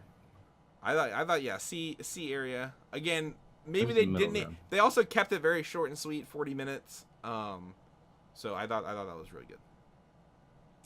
Then after that, we're not talking about Devolver. Sorry. Fuck you. Why? Why? What do you They- want to say about Devolver's press No conference? one's never been done before. It was so stupid. It was great. It was- Fuck Okay, you. so Devolver had a 14-minute pre-recorded E3 thing. Yes. Fucking They showed weird. They showed no games that we hadn't already known about. I didn't know and- about Ruiner. Was that announced? Yeah, all these games have been shown already. Whatever. So They and did then say there were no announcements on their Twitter. and then they literally did like some stupid like just off the wall acid trip shit, and a lady's head blew up at the end, and that was They it. did 9 hours of streaming after that, though. where they live. pretended Did to they be just drunk. play? Like, Were I they don't- like crazy the whole time? Was it Yeah, 9 they hours? just did the retro games. I think they played the new Sonic Federation Force game. Oh, for I thought it. it was like an avant-garde stream where like No, I mean it the kind of game was. streamed them weird. or something like that. I don't know what the fuck happened. Whatever. Ubisoft. Let's go. Let's move on. Devolver A plus. Best conference. well, hang on one second. Just to touch on it, because I did watch the PC conference. Not much to note outside of the updates to PlayerUnknown. Yeah, you can jump as you two are players that or people that play PlayerUnknown, the stabilization. beta testers is what you call us. All right, I'm gonna keep going. It's So the fucking coming to stabilization. consoles now. I'm gonna keep going. So the stabilization of the servers, in-game replay is just a little thing. David, you said the vaulting was pretty Yeah, the big jumping thing. is like big. I've literally died in the top 3 because I couldn't jump over a chest high wall. I was. Well, now fucking you salty. can vault, and you can vault stylishly, my friend. They showed many animations for that. So Oh, great. 2 new maps and some weather. So other than that, it was just a bunch of RTSs that no one could give a fuck about. Yeah, Cool. fucking nerds. The next game that, or the next conference that happened was Ubisoft. They led off with Miyamoto coming out and having this very weird, awkward language barrier exchange with Yves Guillemot from That Ubisoft, seems very which insensitive. it was very cute, but No, you was seem very adorable. insensitive. Yeah, I'm gonna no, yeah. blow this out of proportion. but they talked about the Mario plus Rabbids Kingdom battle game, which is Mhm. Mario and Rabbids XCOM, which was a little weird. It looks fun. It It looked does look fun, fun. but like the rabbits just suck all the fucking fun out of it. They ruin it with their presence. They fucking taint everything with their fucking. No, you're not wrong. I wish it was just Mario. If that was a Mario Yeah. game, I'd be so excited. I don't understand. So I've already laid out a game plan for this, which is they said, Can you, You just can, not like, play with the rabbits? well, yeah. So the game plan is they made it sound like you kind of pick up the other people along the way, so like Yoshi or whatever, and Yeah. Luigi, and so my game plan is get all of the just Mario characters, play as them, beat up Rabbids. It's a better game. Yeah. Can I pay Bethesda for a mod that takes the rabbits out of this fucking game? That's what I would like. And just They're the replace all of the minions of Rabbids with France. Goombas. Jesus fucking they like. Oh, it looks so cool. I'm all about XCOM on the go with Mario. That's fucking awesome. And then I you have agree. to fucking throw a shit sandwich on it with fucking the rabbits is what you gotta do. It's no. But But I will say Sorry. this, like everyone was like, I mean myself included, and most just like the community in general, everyone was just really shitting on this game, and I think it had a complete 180. I mean, and really It could have been a people- lot worse, yeah. It could have been a lot worse, but I saw a lot of 180s, and of course people's big gripe was why are Rabbids in this? It takes Yeah. away from it, but like the game looks fun. It looks like you put a lot of time into it. It looks like I would enjoy the combat. The exploration looks dumb, but like Yeah, that was the thing. When the trailer started, when everybody was walking around, I was like, "Oh no, this game is just as bad as everyone feared." Or right. feared, and then they did the combat. And I'm like, "Okay, this is a little better." Yeah. Do you play as a Roomba? Yeah, I don't really know. I didn't understand the Roomba there either. Didn't make too much sense. The next thing I talked about is Assassin's Creed. We already talked about that. Then the Crew 2. Don't give Sure. a fuck. No. Yeah, sure. no.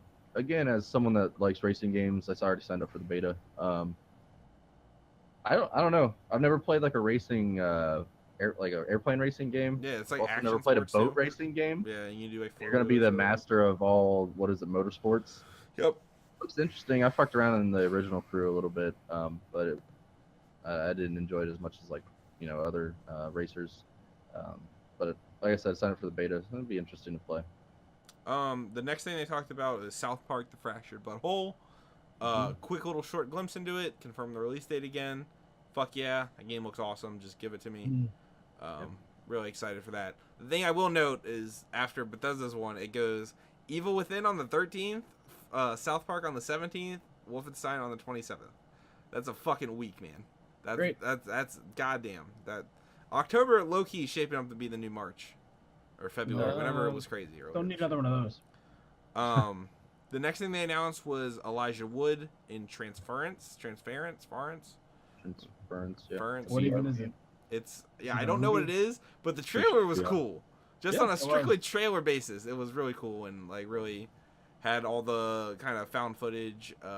It reminded me of was oh fuck. The end of Get Out when he's like watching the TV, you know what I'm saying? And the Yeah. guy's like, "All right, I wonder why you're wondering why you're here." I thought that was really cool and it was very spooky. Yeah, I liked it. But I don't have VR, so whatever. Neither do I. Then after that is their Sea Sports game is Skull and Bones, where you're fighting battleships. Basically, just ape the ship combat from Assassin's Creed Black Frame. Took it right out of there, put it in a multiplayer game. And put it in a multiplayer game, which bummed me out so much because I thought the beginning part of that trailer looked awesome, and then they did the esports match thing with the fucking Discovery Channel narrator. Stop that. Where he was, well, it was like different though. Like they all, like I said, they all did it differently. Like this one, it had like and now the ship moves to the left, and it's going to position its cannon so it can shoot the masts of the next ship. And I was like, what the fuck? This no, you're making what's the one where you fight as a Viking and a samurai and you're sword fighting? For Honor? For Honor's ship battle game, and no, it's yeah, not interesting. Drew, do you care? Again, I put in our notes that there's a beta sign up. I already signed up. I'm gonna try it. I swear that before they showed the whole multiplayer thing, they did say that there's a single player aspect, which could be good depending on what they do with it. Because again, we didn't get much, and this game isn't probably going to come out in fall 2018. So here's a shot. Oh, sorry. Go ahead. No, go ahead. I was gonna say I liked the Kraken at the end. Yeah, like, that was cool. That was cool. Okay, we're talking about single player shit. Let me fight a Kraken. Yeah, that'd be about fun. But I was gonna say, yeah, shot in the dark. The single player stuff will just be like the tutorial for the online stuff, and like kind of like Titanfall was. Yeah, and like I'm just like no, you can. Miss me with that. I'd like to have hope. I think it would be fun if I could. Hope like I don't want to necessarily control all the boats. If there's 5, you could switch, but you don't have to control them. Like AI would control them and control them well. Yeah. And if they're, you don't even have to give me like a super deep story. Just give me like, let me sail around and fuck shit up. Yeah. Again, this is something I would have to play with you guys online or other people, and literally no one else will be getting it that that I play with. So again, just kind of hoping for a single player. After that, Just Dance. Of course. Good thing you didn't guess who the fucking person was gonna come out, because you would not have got that. No. Is it in Jamiroquai? Jamiroquai? It was acid jazz person. I don't know. They Just Dance. That is what all needs to be said. Yeah. Then after that, South Park Phone Destroyer, which is like a card game South Park thing. I thought that was cool. They didn't blow it out like it was going to be this big game. So great, they kept it short and sweet. I'm about that, coming out this year. Starlink, which is why the fuck are you making a new Toys to Life game in 2017 going to come out in 2018? Like, didn't make any sense to me. Is the one where for the first 5 minutes it was like a spaceship, and I thought it looked kind of No Man's Sky, kind of pretty cool. And then they like showed the guy's controller building the fucking ship on his controller. I thought that looked really stupid. I don't know what you guys kind of thought about it. I like this. You like it? Yeah. You're a fan of Toys to Life. That's right. I'm not a fan of Toys to Life. You love Toys to Life. Sure. You have a Skylanders t-shirt on. I don't have a Magic shirt on. I own Disney Infinity because I got it for like $10. Yeah. All pieces included. I did it for a trophy, if I'm being honest. But I think this looks a lot more fun. Now, my only problem, and I discussed it with my younger brother after the conference. My only problem is like, okay, if it's a Toys to Life, they normally like to keep pumping out pieces, right? Yeah. But like, I need content to keep up with it, because if like I'm not gonna buy into the whole Toys to Life thing if like you give me a fucking 6-8 hour campaign and I buy like the starter pack and I beat it, and then you don't give me anything else because there's no creation aspect, like or whatever. Yeah, like Lego Dimensions and Skylanders and Disney Infinity all had the creation mode. Yeah. And like the creation mode wouldn't fit in Starlink, but you'd have to like give me, I don't know, give us like weekly missions or something. Again, I probably wouldn't keep buying it, but as like an initial launch thing, I might play it. Of course, I played on Switch though. As just something I play there. Yeah. Then they talked about Steep, which I don't care. That was a surprise. They showed gameplay from Far Cry 5, which there were 2 different parts. There was the part at the beginning where the guy's given the kind of sermon or whatever with the guns and stuff like that. He's singing the Amazing Grace song or whatever. Yeah. And then that was like really somber, and I thought gave a really creepy vibe. Then the guy came out and talked, and then they came back with more over the top, blown out kind of trailer where they're showing the gameplay and stuff like that. And like I kind of want it to go more the first vibe, but I kind of feel like it's gonna go more the second vibe, which I think you, David, and I we agree that like it's kind of sidestep a lot of the political issues. Yeah, I don't think it's gonna be nearly as edgy as people think it is. Yeah, but did you think it look cool or? I thought it looked awesome. It did the same thing Fallout 4 did, like with the serious trailer and then like the let's fuck shit up trailer. Yeah. Which I liked. The trailer looks fun. I really like the dog. Yeah, the dog was adorable. You have a dog. Fangs for hire. Fangs for hire. Yeah. So cute. It's gonna be fun. I really like the muscle cars. I really like the setting. I like Far Cry. I like the Autobots. Yeah, the one guy. Semi truck looked like fucking Optimus Prime. Yeah. I don't know. I think that where initially before we got a little bit more background, and I watched quite a few interviews with the creator developer, or I think that's his name. Yeah. Like his title. Watch like I think pretty sure he just said straight up like this. When he described the game, it didn't seem like they were trying to hit political issues as much as he had said, at one point in my life, I had this fear that, the world was on a brink of being like turned upside down. And like, that's where Joseph, the main antagonist, is at. And he said, instead of waiting for the world to turn, he's going and pushing it over. And he feels the need to save as many people as possible, whether they want to or not. And that's a direct quote from him. So, I mean, sidestepping, they could have put more politics in it, but again, I don't think they're even trying to. I think they're trying to tell their own story, and that's just the best setting for them.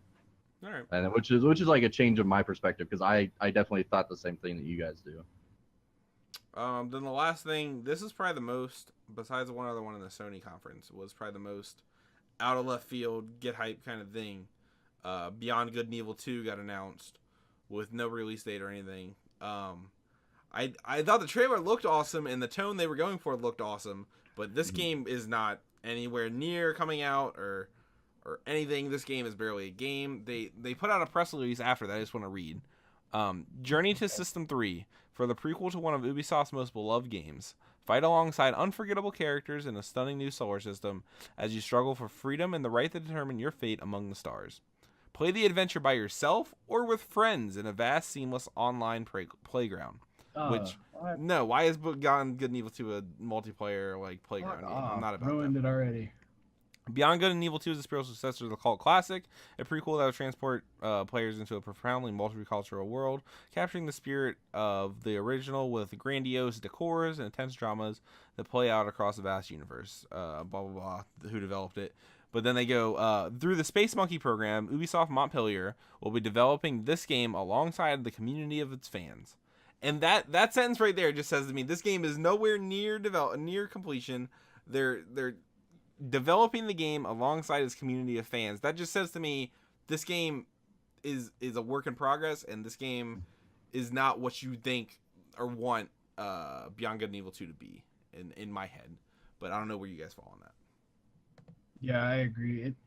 The fact that it's a prequel tells me that I don't know anything about the Beyond Good and Evil game, but that gives you a lot of leeway for kind of lore fuckery. Like, they could really go any direction with it. Online, open world, like, what the fuck are they thinking with that? That's like me turning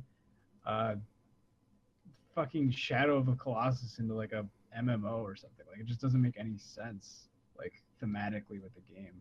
But I don't know. I did not know that at all. I was really excited, though. I was excited that people finally got that reveal. People wanted it to be real for so long. So the reveal of it, it was a great moment. They just have to fucking make the game, which now that the hype has died down, people are kind of like... The funniest tweet I saw from a Twitter account, you should follow Kaz Rai CEO on Twitter, who's like the fake Sony. He tweeted out... He tweeted out, "We announced and shipped The Last Guardian in the time between Beyond Good and Evil 2 trailers," which I thought was fucking hilarious. Also wanted to shout out another tweet from the same account. He said, he put a poll, said, which game will come out sooner, Beyond Good and Evil 2 or Assassin's Creed 23? And Assassin's Creed 23 winning by a hefty margin. Yeah, no, definitely. Drew, do you care at all, or how did you Okay, so before I get into it, let me clarify. Neither one of you played Beyond Good and Evil. I've messed around with it, but I've never played it. No, I haven't finished it, but I understand like the story and Okay. stuff like that. So the game is kind of open world. Yeah. Okay. So Beyond Good and Evil 2 being an open world, fine. The fact that you don't have to play multiplayer, but you can, fine, because you have a crew, and that's like a new dynamic they're adding. All right. But who the fuck cares what I have to say? Because again, this game won't be out next year, won't be out the year after. Be lucky to even see it again in 2020. The problem is, and like you said, it with the way their press release was, like how little they seem to have done. I was listening to after the conference an interview with the one of the main developer guys, and he was saying, yeah, you see how the ship hits this building, but it only breaks the glass part because that's the part that you can break, but not the rest of the building because it's sturdy. And he was talking about how he wanted destructible environments and just like literally he's just going all the fuck out. And I was like, unless this team is more than like 1,000 people, you know what I'm saying? Like unless you got people working day and night, 24 hours straight, it's not going to get done. And it's just, I think it's just going to fall in the same trap as like the original teaser, which is like fucking 10 years ago. Yep. You know, where everyone got hyped and it was super fucking cool because that's what people want. But then here we are in 2017 and we'd heard nothing. It was radio silence. And then now you come at us with another cinematic trailer with no fucking gameplay. Like you're just constantly getting people's hopes up and like just a note to all fucking people that publish games and everything. If you don't even have some sort of gameplay to show us, or don't see a point in showing it, like you literally are just gonna cause more problems for yourself down the road because all these huge Beyond Good and Evil like fanboys and everything are gonna just hammer you and just hammer you like wins the game, and then you're just gonna again drop off the fucking map and we won't hear about it. So I mean, it was cool. It was a cool trailer. I was excited to see it, but again, it's like you gotta kind of reel yourself back down and realize that it's just very unlikely. Yeah. Then the last. Oh, I guess we should rate. What did you guys think? Ubisoft. Dave, you said it was the best one. I mean, at the of time. the third party, yeah. Yeah, of the third parties, yeah, for sure. It was like a, yeah, I felt like a good B conference. Yeah, I'd give it a B plus. I was actually surprised. I was pleasantly surprised. I thought it was a B minus, C plus kind of range. I thought it was a little better than Bethesda's, but again, like Beyond Good and Evil 2 was not the saving grace, but the biggest thing from it, and that game not coming anytime soon kind of like puts a damper on it, I guess, for me. Yeah. Then last but not least, the Sony one. They started announcing stuff weird in the pre-show. I don't know what the fuck. I don't know. I don't really get it. I got all your cool information. That they did it. So Hidden Agenda is a new game from the Until Dawn people, Supermassive. It's coming out this year. Yep. I went and watched the trailer for it. It looks neat. That's You.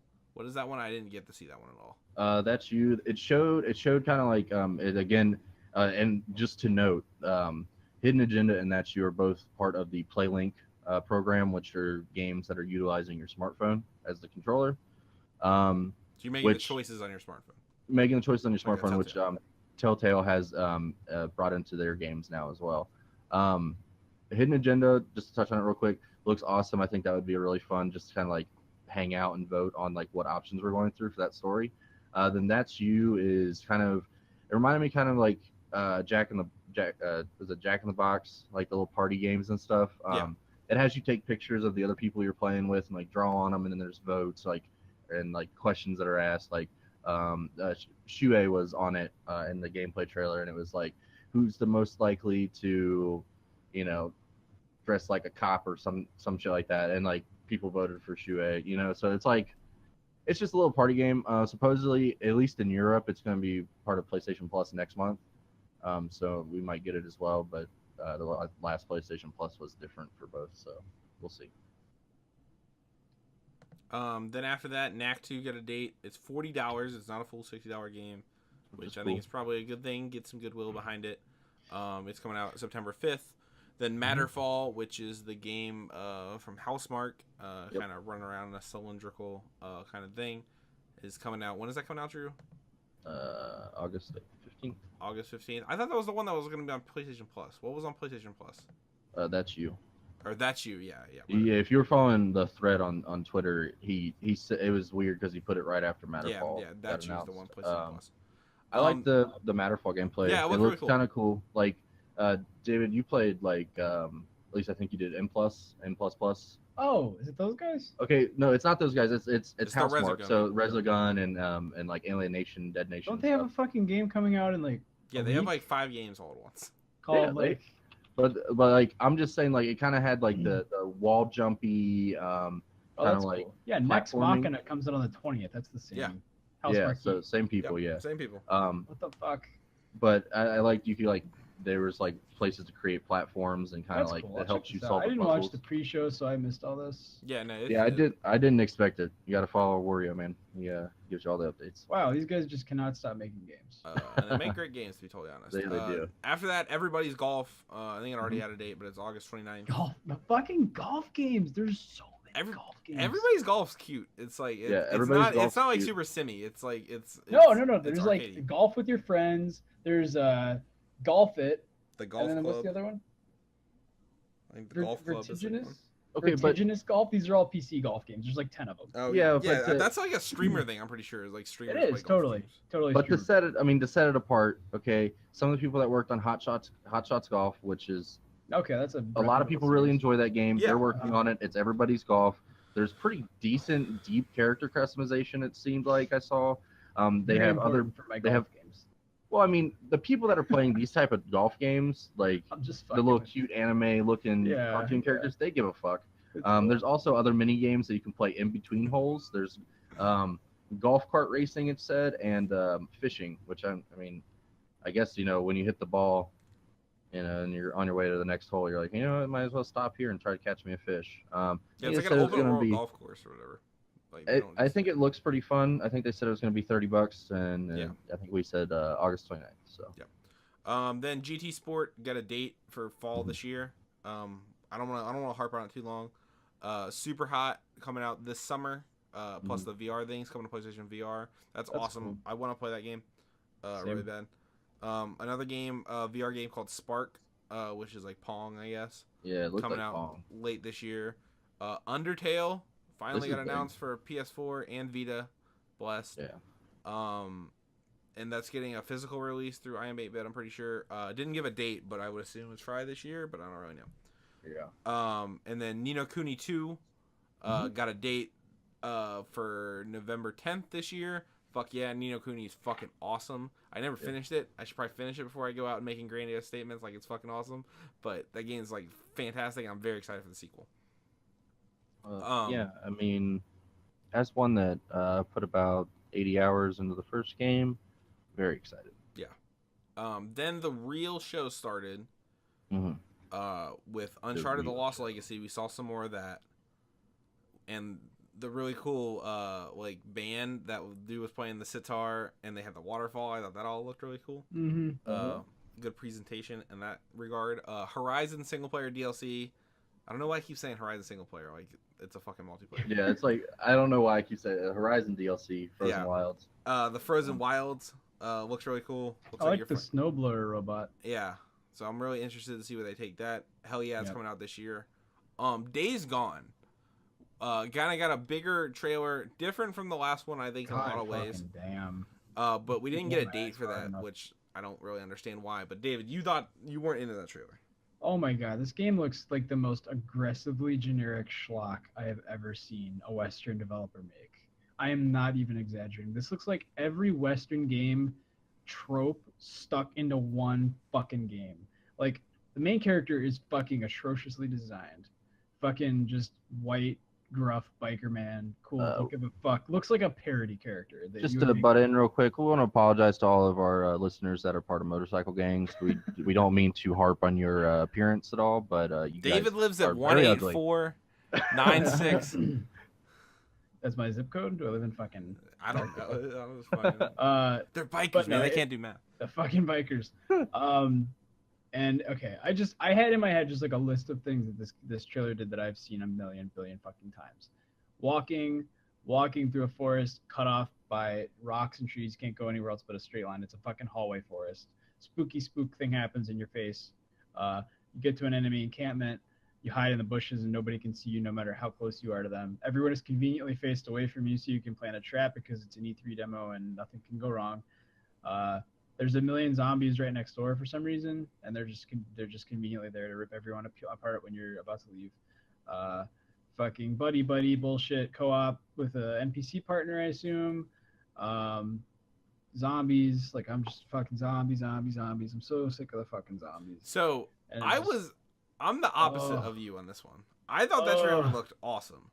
No. For a number of reasons, mainly because in the first trailer we saw from it, it did a lot of the shooty bang bang stuff that like I'm not as into with these type of games.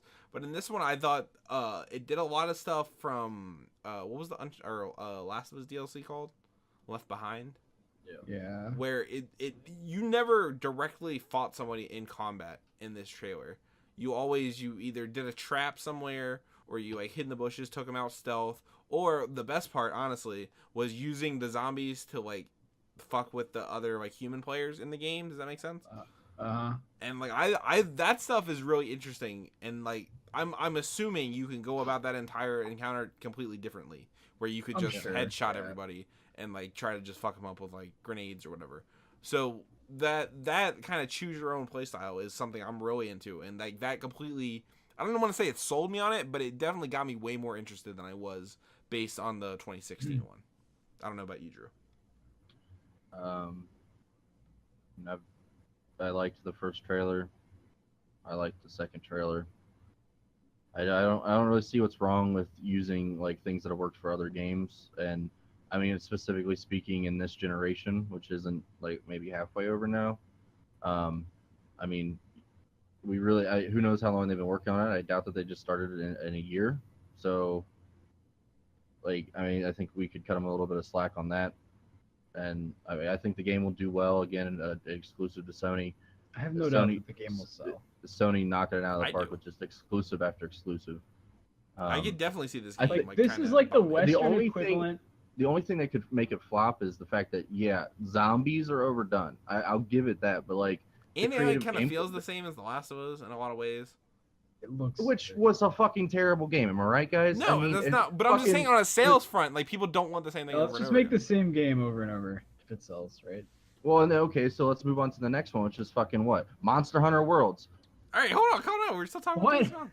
No, I want to make a point. Days Gone looks like what's the point? The Western equivalent of a Japanese game where you play as high schoolers with hurt feelings, but you're actually 1,000 years old and you're fighting God to save your friends. That's like Days Gone equivalent of like a Japanese game. It's just every Western trope you can imagine, just stuffed into a fucking. I don't know about that, but I just don't like it. I guess I just don't like. I feel like I'm in the middle between you two, and it could go. Sure. I think the game could be cool. It could also be a little like it could be pretty mediocre, where it's like kind of stilted and not that innovative in like what it's like trying to do. And like maybe the most innovative thing is like the number of people on screen at a time, which to me isn't like selling it for me. It's fine. We'll see if it tanks the frame rate. But yeah, the next game we're gonna talk about is Monster Hunter Worlds, which David, I know you're excited for. You're a big fan of Monster Hunter. I'm pretty hyped. I'm coming out next year. Yes. Why would you be excited? Because every Monster Hunter game does the same exact fucking thing. It's like those Japanese games where you take a tentacle and you shove it in a girl's asshole. You know what I'm saying? Because Monster Hunter is all about fucking fighting monsters and with the sword with teeth on it and with fucking the big nose and shit. Yeah, what the fuck, dude? It's like Monster Hunter is just the same shit. It's interesting that you mentioned that because there actually is this crazy word. It's called a series, and it's a pretty revolutionary concept where a series of games are released, and they have similar mechanics and themes to the games released before them because they've built fan bases based on their success. And new IPs generally should stray away from the same, traditions of series kind of following the same game mechanics and styles that they do within their own game lineage. And okay, so Assassin's Creed's still good because it's a series then, am I right? No. That's not what I'm saying. Then It's again, a Monster Hunter series, games so come everyone out every complains year. about the mechanics being the fucking same, but it's a series, so we'll give them the leeway. They're cool. Like I mean, to be fair to anyone that wants to listen to this, David's very negative about a lot of shit. All right, just throwing that out there. You just call David out, goddamn. I mean, I will, but I mean, he's very cynical about a lot of things. I'm not very optimistic about a lot of things. I think Days Gone will be good, and when it is good, and when it does sell, you can all write me an apology letter. What? I will not, because No, we're moving on. No, I want to talk about Monster Hunter Worlds though. David, why Monster Hunter Worlds might or might not be good. I'm really hyped that it's coming to PS4 and Xbox because it means that the Monster Hunter games are not being kind of held hostage by Japan's market anymore. Because Japan is really into the portable systems and they're really into Monster Hunter, especially. So they're really popular on Nintendo consoles like 3DS and the Switch, which is why Double Cross is coming to the Switch. It makes a lot of sense. But I've heard, this is just a rumor, don't take this to the bank, that Sony paid a lot of money to Capcom to get this game on every system but the Switch. And that caused a little bit of internal strife at Capcom because they're still developing a mainline Monster Hunter for handheld. So I'm not sure if that's true. That's just a rumor. It makes sense because Monster Hunter Worlds is apparently more westernized. It's a little more casual, not like a oh, you're a fucking baby, but like a Western players, they expect a little more action. They expect a little more fluidity. I heard the mission timers are gone. There's no longer timed missions because it's not a traditional thing for Western games to have. That's fine. Will it be good? I mean, as a Monster Hunter game, maybe not. As a game, maybe it will be. It's very online, play with your friends. I think they're going for that angle more. The multiplayer angle is a little more pushed in this one. It's always been available, but maybe it's more intuitive, I guess, to join people. It looks fun. Looks cool. As soon as I saw the Dragonbone Greatsword, I was like fucking hyped because I heard the rumors and I didn't know if it was true, so that was fun to get those confirmed. Yeah, it might be cool. Looks nice at least. Looks I'm kind of. I've never played a Monster Hunter game. I don't think they look like visually. I'm saying like that crazy. They're not. But like that's not like the main hook of them. It's like the gameplay, and this is for you. I think this is the Monster Hunter for people who never got into this series. Maybe I'll check it out. After that, this is probably the biggest surprise of the night for I think a lot of people. Besides maybe Beyond Good and Evil 2, was Shadow of the Colossus remake is happening. Yes. Which I'm just like, what the fuck? Where is that coming from? I have no idea. I think people wanted it. I think a lot of people. I think people wanted it, but like.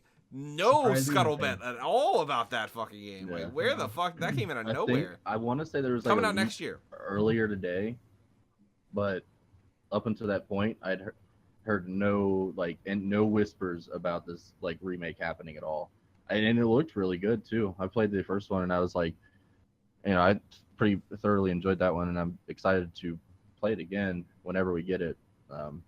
Hopefully next year, because that would be a nice little kickoff to 2018 would be playing Shadow of Colossus. Yeah, really, really fucking out of left field. I thought that was awesome that they're doing that, but and it's Japan Studio, but then also Bluepoint, who are like the port house heard around the world. They did all the Uncharted collection.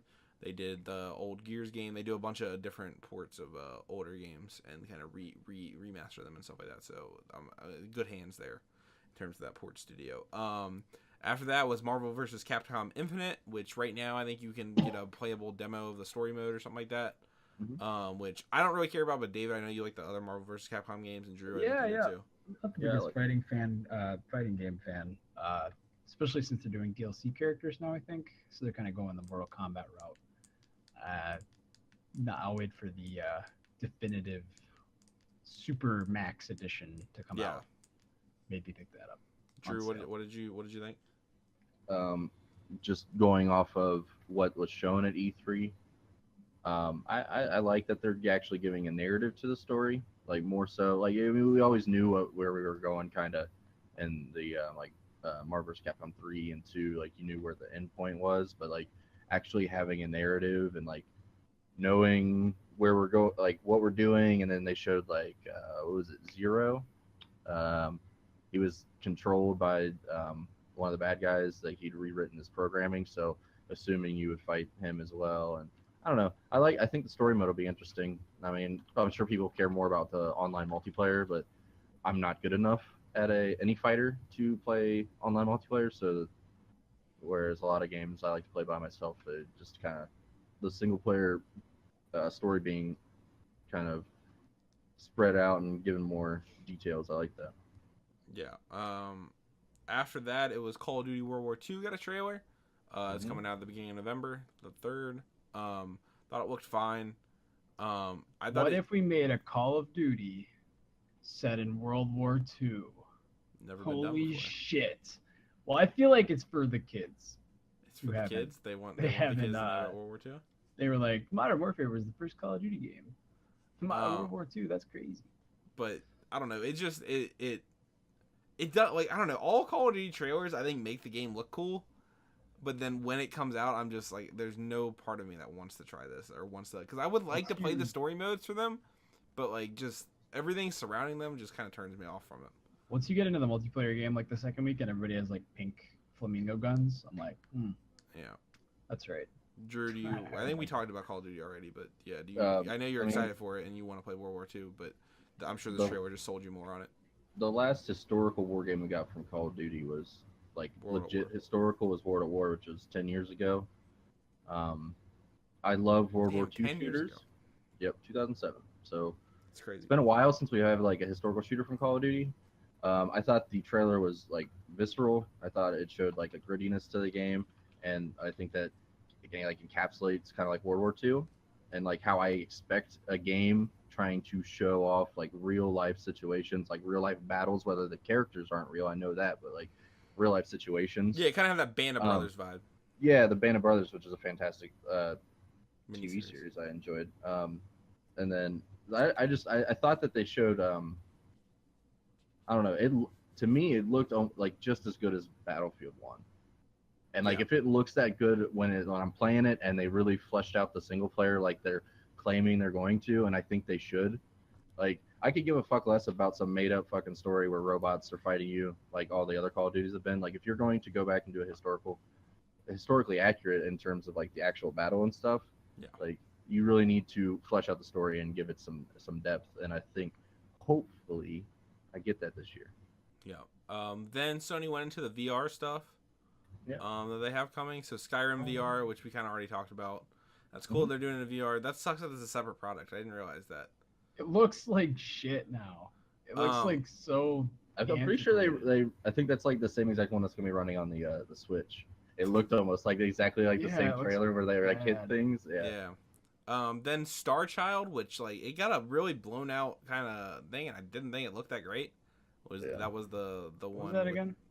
it was kind of like neon kind of robotic kind of art art The style. character, everything looked good, but the player character, it looked Yeah. like shit. The animations were bad, and she looked like she didn't have lighting. It was so weird. The Inpatient, which is another game by Supermassive. I don't really know how that team works or like how that all works. That looks cool. That looks really cool. Some of these games they didn't talk about it, but are some of these games I would assume not all VR. You know what I'm saying? Like they'll have like you can play it in VR. It'll be like kind of Resident Evil 7. You know what I'm saying? Yeah, like Thumper or something. And I assume that'll kind of be one that probably won't, and one it has a specific audience. That audience is not for me. Is Final Fantasy 15 That looks fucking awesome. Pro Bass Hunter, wherever the fuck That's the it's best called. thing I saw at E3, dude. My Was- dad would love that game. It Hang out was- with your fucking bros. Fish some fish, dude. It was It's a big one. yeah, it was very very funny, but yeah, not for me. Then Bravo Team, which Holy God, that looks like a Steam Greenlight game. yeah, it didn't look good. Bad. Yeah, it didn't look. But shouts to them for not bullshitting us at least. It Yeah, wasn't dude. fucking us. It wasn't Anthem or whatever the fuck. That game. If that game will not get downgraded, I don't think. I hope. And then after that was Moss, which was Stuart Little in VR. Cute. I thought That was out of cute. all the VR games they announced and showed, I thought Moss looked the most interesting. Yeah, Moss is the coolest. looks I hope that and the Impatient and maybe Star Child are all. They'll have a non VR component to them that maybe I could play. or something Moss like that. reminded me of those Mario games where you play as like the little Mario toys and you have to guide them. Like Oh, the mini Mario versus DK or whatever. yeah. it Oh, reminded me okay. of- Then after that, it was God of War, which we got a lot of gameplay from coming early next year. We learn. Yeah. I thought it looked really good. I thought some of the gameplay stuff kind of looked a little Dark Soulsy. It was a little. It was more fast paced, but definitely I thought it had a little bit of Dark Soul vibe, which I mean makes sense. Was sick. Yeah, the enemy design looked really cool. Lots of different variants, lots of different like bigger enemies and smaller enemies and stuff like that. And I thought there was a lot of various locales that they showed off, which will be interesting.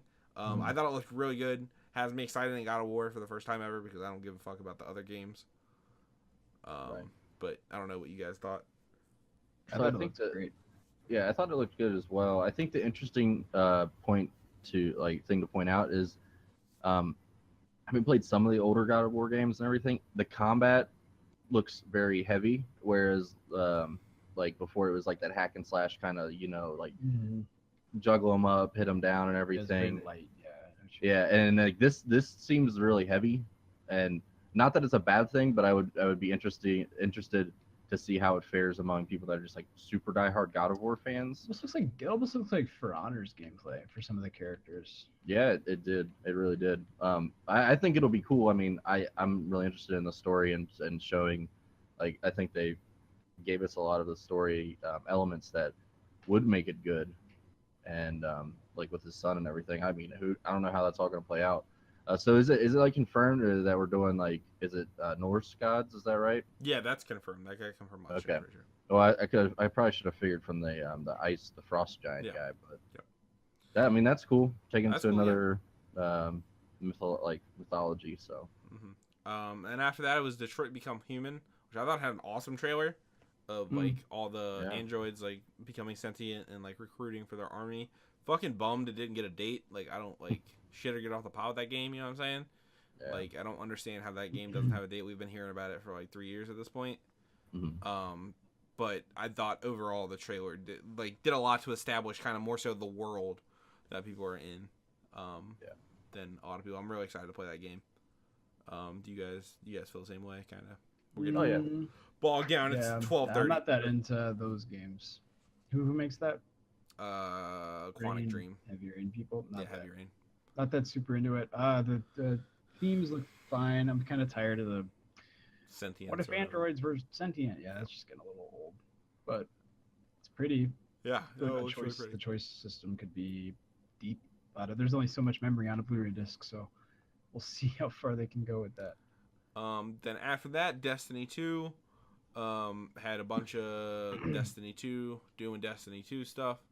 Just exclusives. Yeah, exclusive stuff on PlayStation, content. Which like probably be timed. Yeah, timed. It's like shitty. Like fucking quit doing that. That shit's so annoying. And then the last thing, Spider-Man got a big blowout kind of thing coming out next year. Is the release date? It didn't say early 2018, right? It was just 2018. No, I don't think so. What did you guys? I thought that fucking gameplay looked awesome. I was actually really disappointed with it. Really? Why is that? Because it looked like really. How am I gonna say this? I guess I wanted the game because I played Spider-Man 2 and I love that game, and like the swinging in that game and the combat is all like very kind of fluid, like freeform. This game looks like everything is like tied to a specific like context-sensitive site in the world. Like everywhere you want to go, it's like you're there. Quick time. The combat is like a lot of quick time events. There's a lot of quick time events in the cutscenes. I don't like quick time events at all. The swinging looks like it's kind of just hold down a button like in Assassin's Creed or something and go. It looks like it was very automatic, which I don't like. I like the not the moon swinging where you're swinging in the air, but like I like when it actually grapples to a building, like your web, like in Spider-Man 2 did it on the GameCube. I know they can do it now. That's what I was most worried about, and it looks like it may be leave a little to be desired.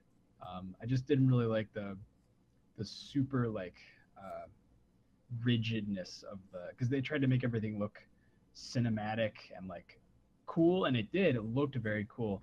I feel like as far as playing it goes, it's going to be a little stilted feeling. Yeah, I kind of got in some sections. I agree with you. It did have the Uncharted kind of vibe where you're kind of getting into like kind of big set pieces where like the crane's falling or whatever. You know what I'm saying?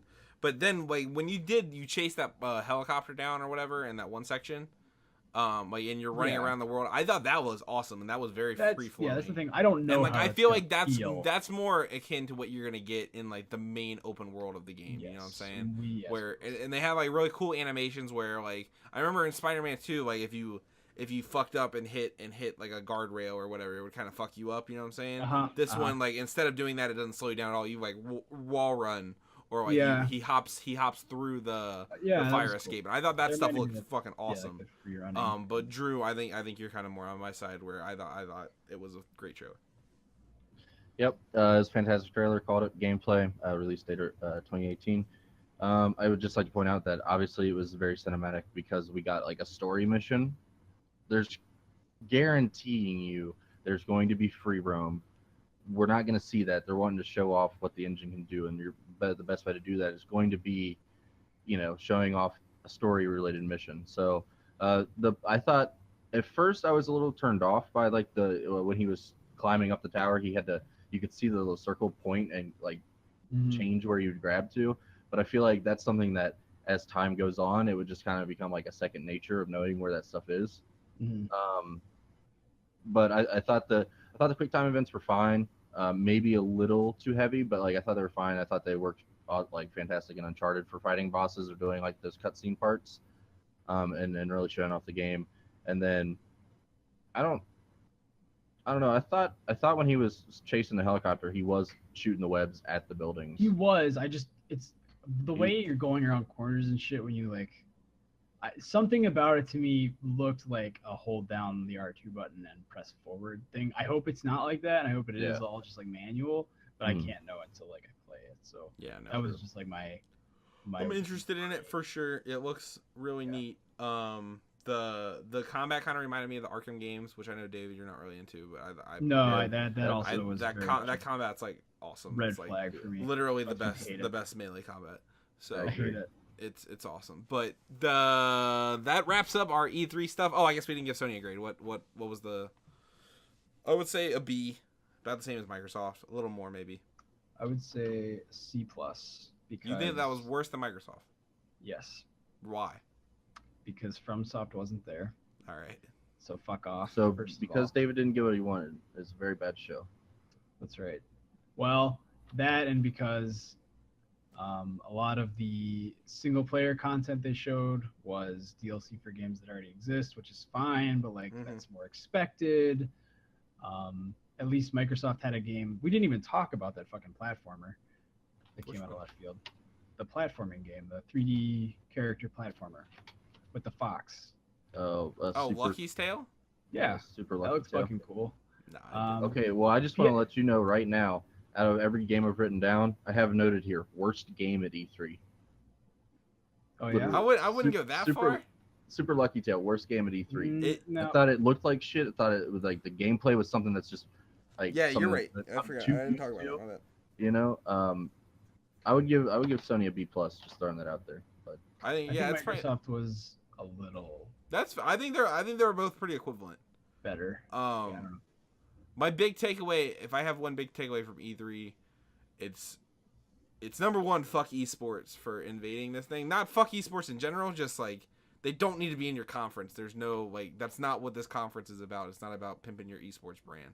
So like, quit putting your esports in the conference. Like even like I watched the Rocket League stuff. If Rocket League had made an appearance at Sony's, it's like 9 million people watch the Rocket League Championship Series. I'm like, I don't fucking care about that right now. Let me see Spider-Man.